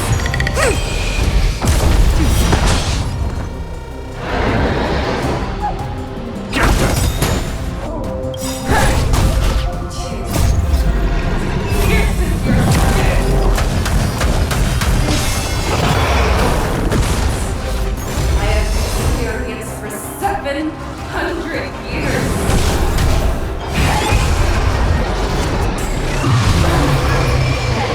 Love so long.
Humans creations!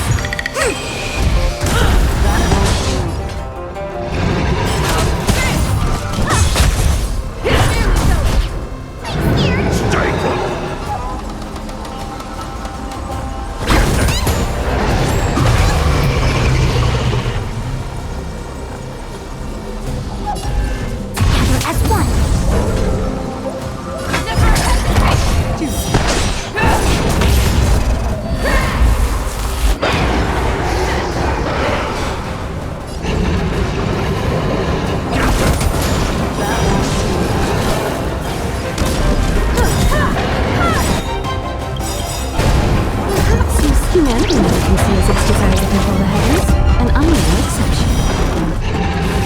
I swear to you. Forever triumphant! Victory inevitable!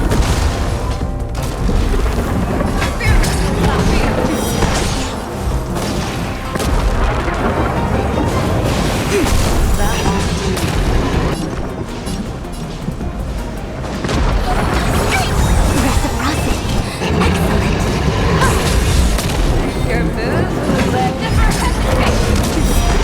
Quick divination.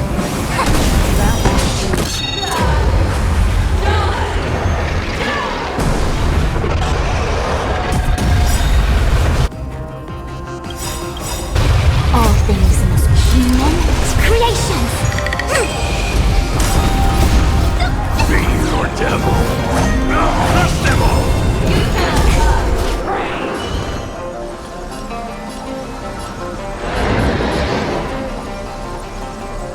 I swear to be the Forever triumphant! Victory inevitable!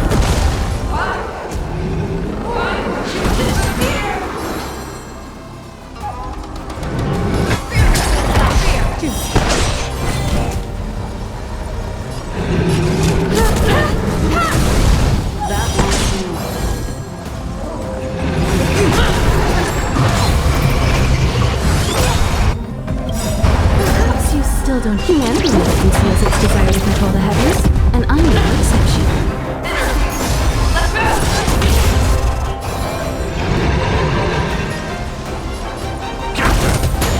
Make your move, Lay. Never Don't summon your own son. I swear to be the Forever triumphant! Victory inevitable!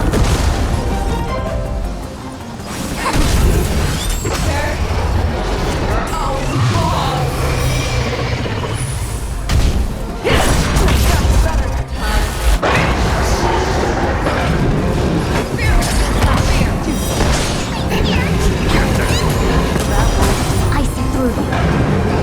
Together as one. All things must be humans creations!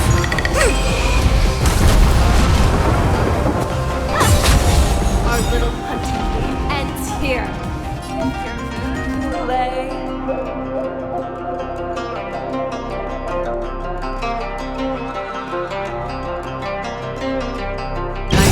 Mighty light of the heavens, woke in my heart. Come to me.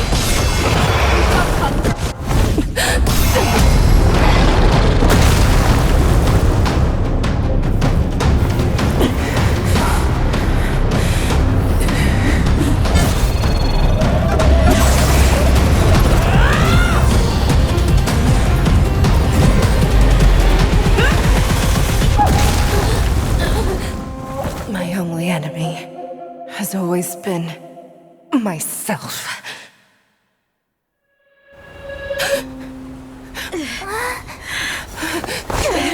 General! General, you're awake.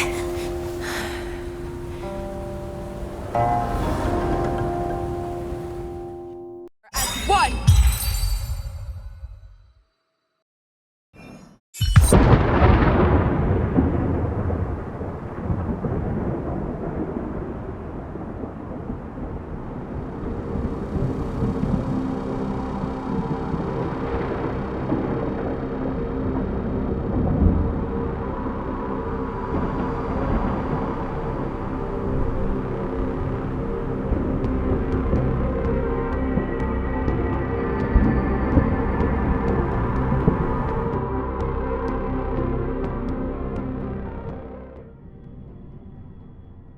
like to hear their explanations.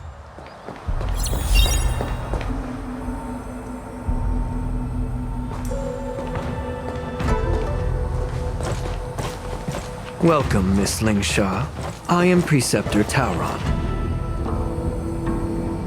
Greetings, my honored preceptor. It's been a while since we last touched base. I've brought a friend with me today. I believe you're already familiar with each other. Tauron? Elder Tauron? I remember when I was exiled, you were on the verge of passing on. What's with this new look? All of this is thanks to your past life. Had you not been so rash, I wouldn't have had to walk such a dangerous road to free our clan, becoming this specter of my former self. Dan Heng, you've returned twice, but it seems that meeting us fossils wasn't on your agenda. Regrettable indeed. Now here you are to meet me anyway. Life does love its ironies, doesn't it? I didn't come here with Miss Lingsha today to reminisce. Indeed. When the Cauldron Master extends an invitation, it's only proper for the preceptors to attend. As the newly appointed Cauldron Master, there's been much to take care of within the Alchemy Commission. It's only now that I've had the chance to speak with you. Please forgive the delay, Elder. I sent over some evidence regarding the prison break in the Shackling Prison. I trust you've already looked it over. Yes. You sent us the remains of Mara-struck soldiers, a map of the Shackling Prison, and a semblance reversion essence pill. These are the remains of assassins who used Cloud Hymn magic to conceal their tracks. They aided in the Borison's escape, allowing them unimpeded passage through the Shackling Prison. That marked-up map is a map of prisoners' escape routes. Vidyadhara craftsmen once made blueprints for the prison's construction, so I imagine, Mr. Tauron, you have a similar map in your possession. This pill is semblance reversion essence. Indeed. I helped plot the prison break in the Shackling Prison. So, the disciples of Sanctus Medicus joining forces with the Lord Ravager to stir up trouble in the Alchemy Commission, the introduction of the Stellaron, and the Ambrosial Arbor's resurrection all have something to do with the Vidyadhara. That's right. Are you surprised? After all, both of you were sent here by the Seat of Divine Foresight as messengers to hear my confession, weren't you? Ever since the sedition of Imbibitor Lunae, the population of the Vidyadhara has dwindled. With the High Elder exiled, a few of us preceptors had to do what we could to turn the tide. My methods might have been drastic, perhaps even incomprehensible. But it was all for one cause. The survival of the Vidyadhara.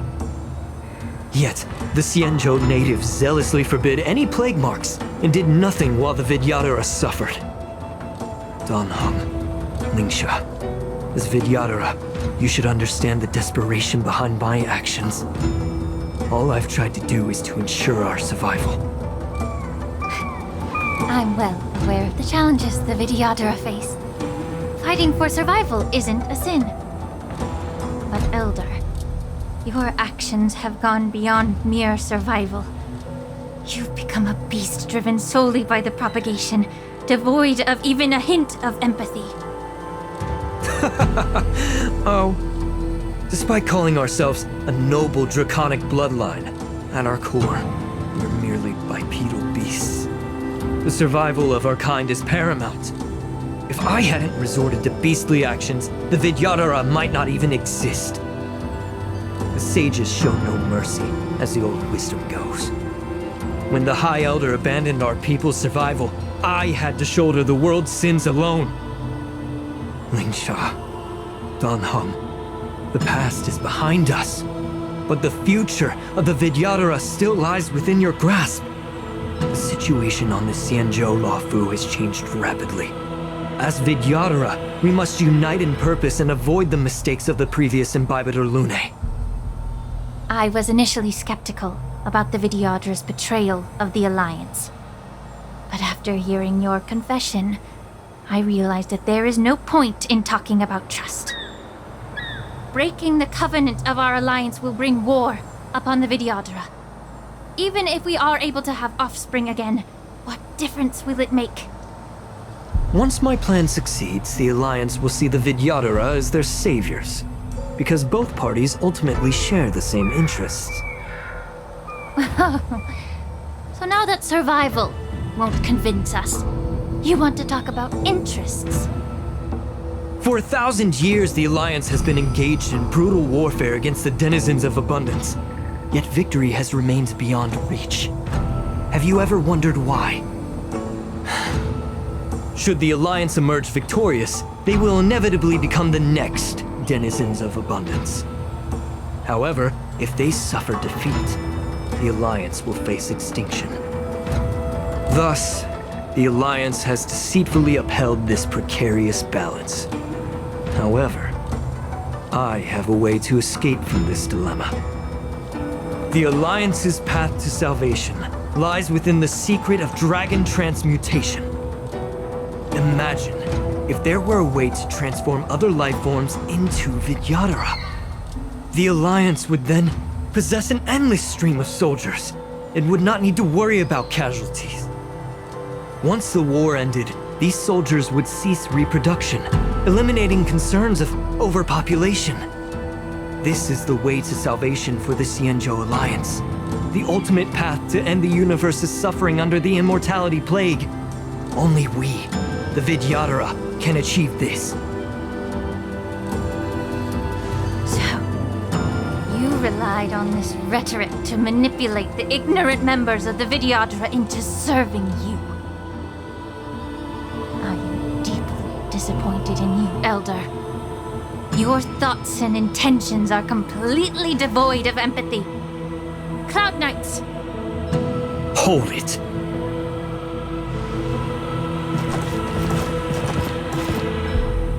Miss Bailu! Mr. Danheng and Sister Lingsha! Everyone's here? You think I don't know why you're really here? Jing Yuan sent you here to test me, didn't he? According to the oath between the Alliance and the Vidyadhara, it's forbidden to spill Vidyadhara blood on their own territory. Are you all ready to violate this oath in the presence of the Luofu's High Elder? Dragon Lady, there's no need to panic. Elder, the Vidyadhara's sacred grounds and the High Elder are not to be used as pawns in exchange for your life. You talk a big game. As if you have the nation and the people's best interests at heart. But when it really matters, you use a small girl as your shield. It's ridiculously pitiful. I've said it before. Survival is never a sin. We are all Vidyadhara, so you should understand my intentions. And as a Vidyadhara, I will leave for you a dignified solution. Leave the Scale Gorge waterscape immediately, and appeal to the top echelons of the Alliance. Let the 6 charioteers hold a trial, and sentence me to exuviation and rebirth. I see right through your plans, Mr. Taoran. Vidyadhara rebirth erases past crimes, but I'm well aware of the Preceptor's dirty tricks during rebirth. You might not be you, but you will still be you. I won't forgive myself for past sins under the pretext of knowing nothing, nor will I allow you to evade accountability. Dan Heng, I've always disliked your inability to see the bigger picture. Rebirth hasn't changed you one bit. Miss Bailu, as High Elder of the Luofu Vidyadhara, please share your thoughts at this moment. I don't want to stay here. I'm tired of being pushed around. I'm not some puppet to be controlled. Please, take me away with you! I understand. As the oath dictates, members of the Alliance are forbidden from harming Vidyadhara here. But I have long since severed ties with the Alliance. Right now, I'm simply a nameless, free to come and go as I please. The oath of the Xianzhou means nothing to the spear in my hand.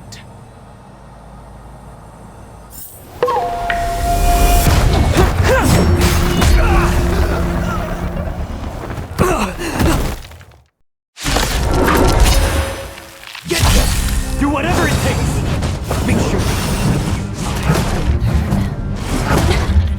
The stint. Time to cleanse the filth. the fight is set. Stand still. Relax.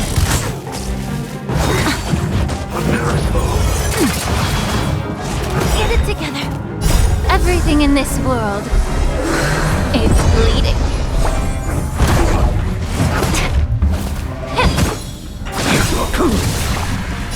Savor it for me.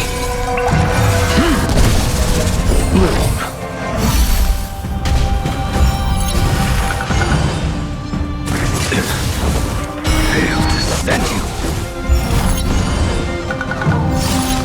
Didn't hurt. Time to say bye. Go.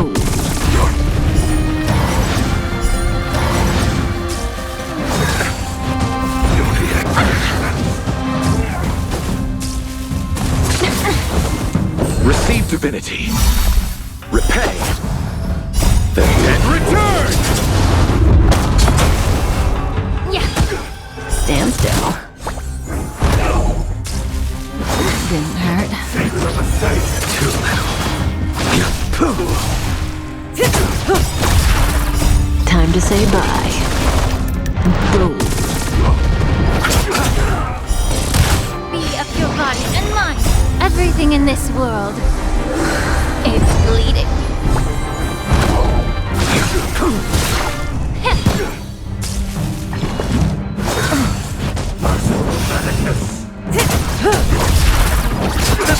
Stand still.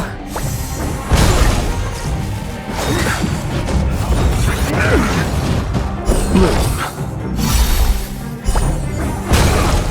Then return! Yeah. Your end approaches.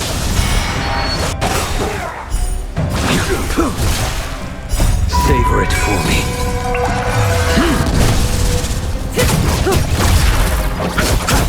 Relax.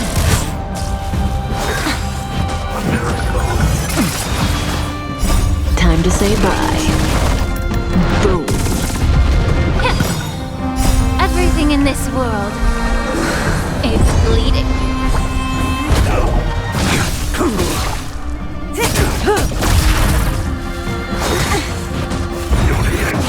Stubborn one. Stand still. Time to cleanse the filth.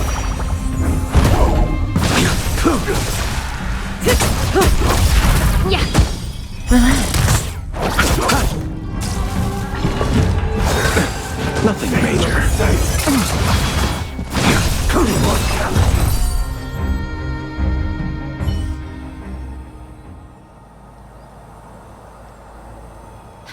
Dragon Lady, are you all right? I'm fine. Thank you for rescuing me.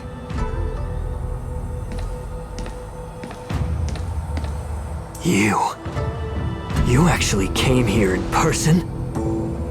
Otherwise, I wouldn't be able to hear your lofty opinions.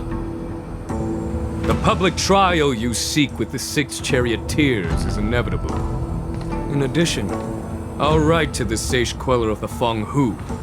With her hatred for evil, I'm sure she will make a just decision. If it's her, she will earn the respect and assent of all the Vidyadhara on the Lafu. In terms of martial prowess, you indeed have the upper hand. But if you're under the impression that this advantage can be used to settle the score with us preceptors, that's quite an overestimation. Given the Vidyadhara's foundation within the Alliance, do you really think you can do anything to us? As I mentioned, I'll take all the blame and become the scapegoat. With the secrets I possess, the interrogation alone will take an eternity. And in the end, through various exchanges of interest, I am certain to survive. You understand this better than anyone, as it's the very art of trade-offs you love to wield. Lastly, a word of caution to you. I heard that Hule has escaped from prison and is headed directly for the Sky Splitter. The bloodshed at the war dance is bound to be gruesome. Perhaps, even before my trial, your impeachment will have you in dire straits first.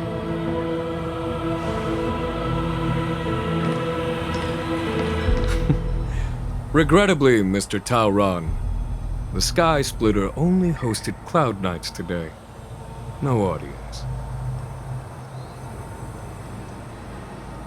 And just moments ago, Hule was executed by the Cloud Knights.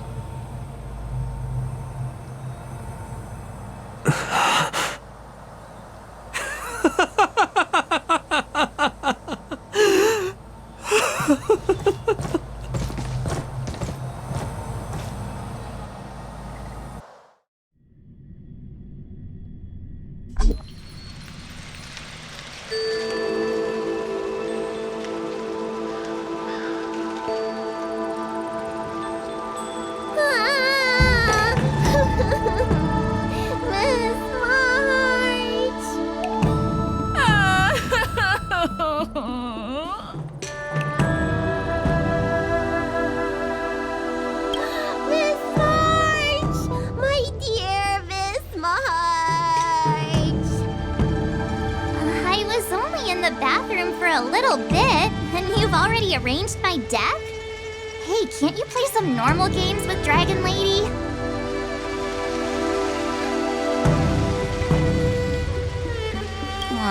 Thanks a lot for that.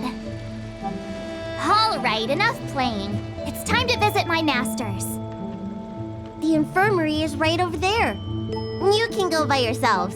Oh, come back and visit me when you have time. Next time, let's not play overly realistic make-believe with this doofus, okay? Well, there's not much I could do. General Fei Xiao didn't really give me any chance to shine during this wolf hunt operation. If I had been in the ring, I could have knocked down 10 Hules with just one strike. You sound exactly like Master Yanqing. But for now, both he and Yun Li have been forced to go to the Alchemy Commission for some well-needed rest. I'm the least accomplished in swordplay, but I came out unscathed. I really ought to thank my masters for taking all the blows on my behalf.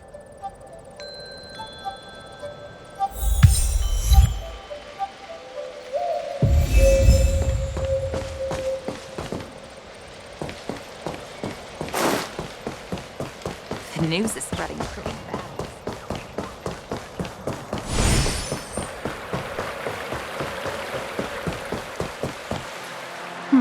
Look who's here. The beloved Trailblazer and the charming March 7th. You came to the Alchemy Commission today. Oh, I get it. You are here with March to visit her masters, aren't you? Exactly. How are my masters doing at the moment? Unfortunately, only one master is here. I'm doing fine.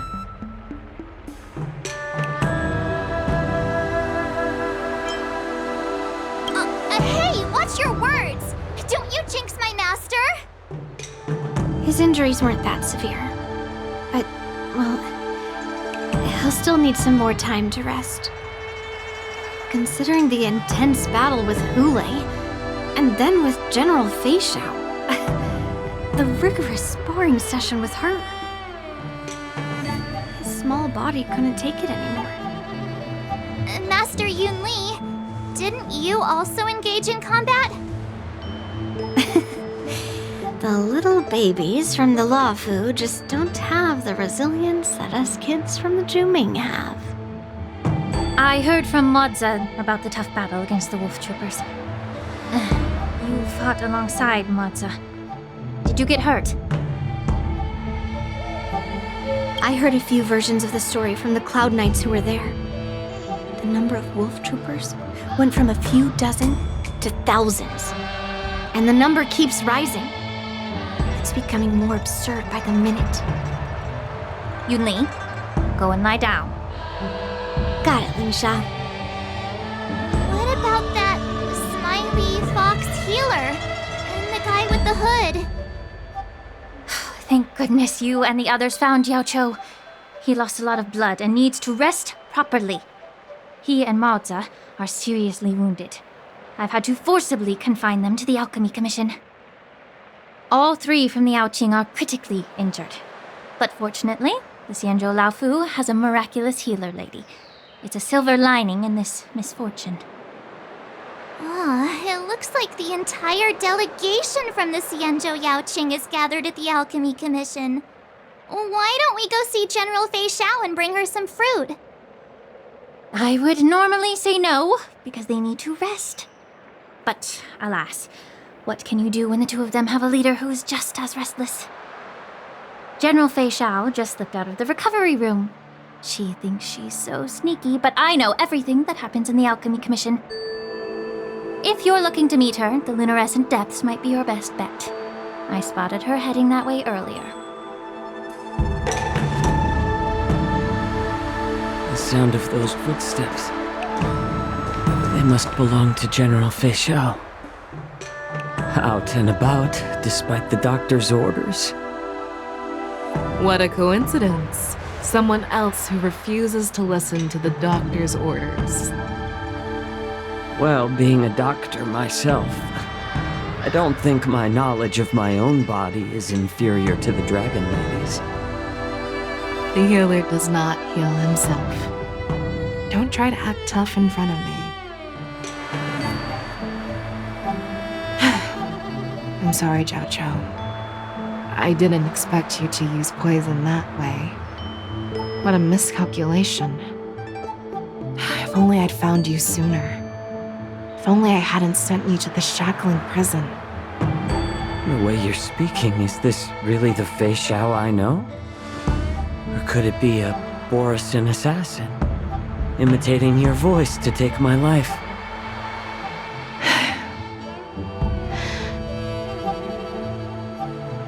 Zhao Cho, your eyes.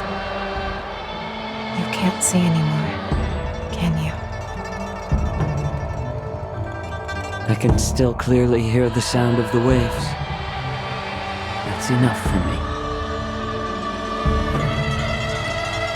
Don't blame yourself. You know what I'm more concerned about? Has your body had any changes since you swallowed the Crimson Moon? I'm not sure. There don't appear to be any changes. However, the many doubts that once plagued me have dissipated.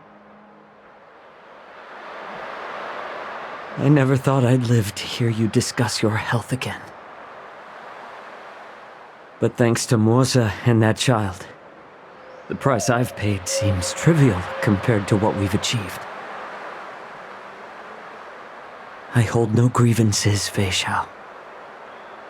I am content.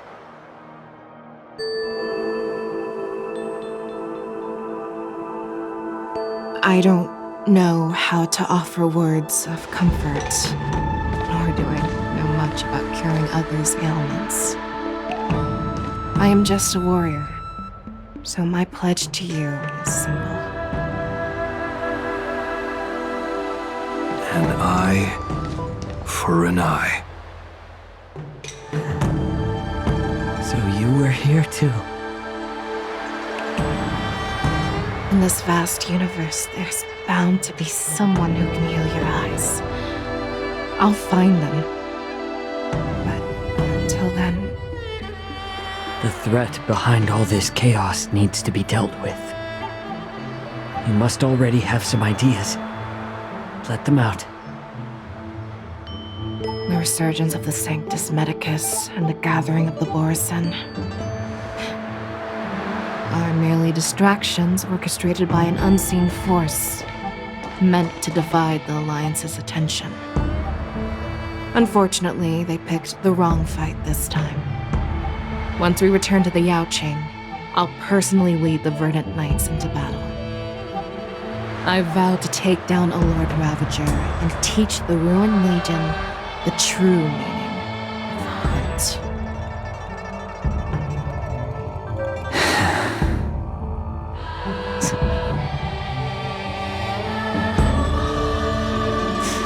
I knew it.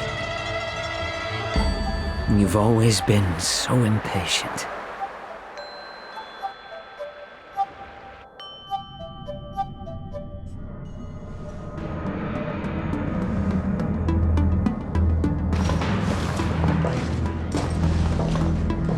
I apologize for my tardiness once again. The Alchemy Commission detained me for some time for a health examination. They released me only after ensuring I was in good condition. General, seeing you safe and sound puts our minds at ease. Hulei's escape caused significant upheaval and forced the war dance to be put on hold. A truly unforeseen disaster. Fortunately, the younger generation showed their valor. They bravely tackled the crisis, putting an end to the disaster and providing a glimmer of hope in a dire situation. Before Master Diviner Fu Xuan's departure for the Yutrecht, I consulted with her about the war dance. She left a note stating, "The hexagram oscillates between thunder and heaven, a sign of great power, assuring us that we would successfully navigate any challenges." She advised me to trust the younger generation's abilities and let them lead. Her predictions, it appears, have come true. It's just the Xianzhou Luofu's long-standing duty of keeping Hulei imprisoned ended with his death on the Sky Splitter. This event is likely to bring much criticism from the Alliance's upper ranks. However, Hulei's demise might actually be a blessing in disguise. Broadcasting this news could derail the Borison's resurgence and quash the ambitions of those who wish to take advantage of his return. Hand over Hulei's remains to the Xianzhou Yaoqing, and I'll handle the explanations to the Alliance. But what about the war dance? While the Wolf Hunt mission was a success, the events on the Sky Splitter remain a secret. However, the news of the Borison's attacks on the streets will spread like wildfire. The war dance was interrupted, so it must be reconvened. As for the people who witnessed the attacks, beyond placating them, we also need to show them the Xianzhou Cloud Knights' fearless dedication. On the war dance's opening day, Rogue Borison attempted to stir up panic, but was swiftly neutralized by the Merlin's Claw and the Cloud Knights. A genuine tale of heroism that will captivate and calm the public. As Elder Huayan suggests, the Luofu will do its best to heal the wounded and compensate those who were affected. We aim to reopen the war dance in the coming weeks. This settles the immediate concerns on the Luofu, but my thoughts linger on the orchestrator behind these events. From the onset of the Ambrosial Arbor crisis, the Xianzhou Luofu has experienced numerous disturbances, directly linked to the Lord Ravager Fantilia. Her attempt to infiltrate the Xianzhou with the Borison and sway the Luofu preceptors to join the Sanctus Medicus's insurrection was unsuccessful. But I have a feeling that she is indifferent to the success of her plans. Rather than outright victory, Fantilia's motives seem to lie in breeding discord and chaos among allies. Should the Alliance fail to mend these rifts, it risks disintegrating into a pile of sand. The goal of the Xianzhou Alliance has not changed for thousands of years. Perhaps we should point the weapon in our hand toward this new adversary. I plan to bring this matter before the Marshal following the war dance. With Elder Huayan's insight, one wonders how the Marshal will react. It's clear we're engaged in a game of chess not seen in thousands of Amber eras. A game where even the strategists become pawns in battle, where the stakes are as high as the fates of countless stars in the sky. Predicting the Marshal's decision is beyond me, yet she's well aware of our concerns. She has tasked General Yao Guang with performing extrapolations day and night to gauge the situation comprehensively. We gathered today not just to tackle the Luofu's predicaments, but also to address a matter requiring our collective presence. Yao Guang has sent a message from the Xianzhou Yuchui, informing us that she wishes to share the results of recent calculations she made within the Matrix. Jing Yuan, I'd like to borrow the seat of Divine Foresight's chessboard for this purpose.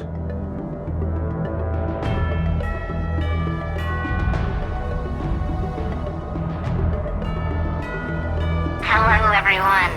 It's been a long time. Over 3 decades have passed since we last convened. I've dearly missed each of you generals during this time. Was the seer strategist thinking of us, or thinking of the fates we're destined for? The Merlin's Claw. As blunt as always. Though, not everyone's cup of tea, huh? You once told Jing Yuan, you're lucky that I'm the one who came this time. If it were the seer strategist, this conversation might not be so friendly. I'm intrigued. Did the conversation really come to pass? I've never heard anyone mention that the Decalite reflection barrier could eavesdrop on even the quietest whispers. It appears that the Marshal sent not just 2 generals to the Luofu, but an uninvited 3rd guest as well. People have been saying that Mr. Jing Yuan's intellect shines as brightly as the seer strategist's. With the Luofu caught in such strife, the Yuchui couldn't just stand by and watch. Seer strategist, our time with the Yellow Bell is limited. Let's get straight to the point. Alright. Thanks to Mr. Jing Yuan, the interrogation of the 2 prisoners on the Yuchui has concluded. Mr. Jing Yuan's speculations were correct. Of the crimes they confessed to, planting a Stellaron on the Luofu was a complete fabrication meant to mislead. Their real aim was to secure a meeting with the Marshal to present their Godslayer protocol, a strategy they firmly believe in. And what was this grand strategy proposed by Jing Liu and that traveler? The narrative they painted was vast and difficult to put into words. It all revolves around the coffin of the blonde traveler. To be precise, it's the remnants of the propagation. The remains of the swarm author? More accurately, it's a fragment of the divine body. In the future they depicted, this fragment serves as the final nail, sealing the fate of the plague's author and securing its doom. Before reaching that point, battling the gods necessitates a larger alliance. Hence, they sought out an ally for the Xianzhou. I assume you've all heard of the famed Genius Society member number 81, Ron Mei, haven't you? The Eye of the Yuchui has just seen this uninvited guest arrive on the Xianzhou Luofu. 3, 2, 1.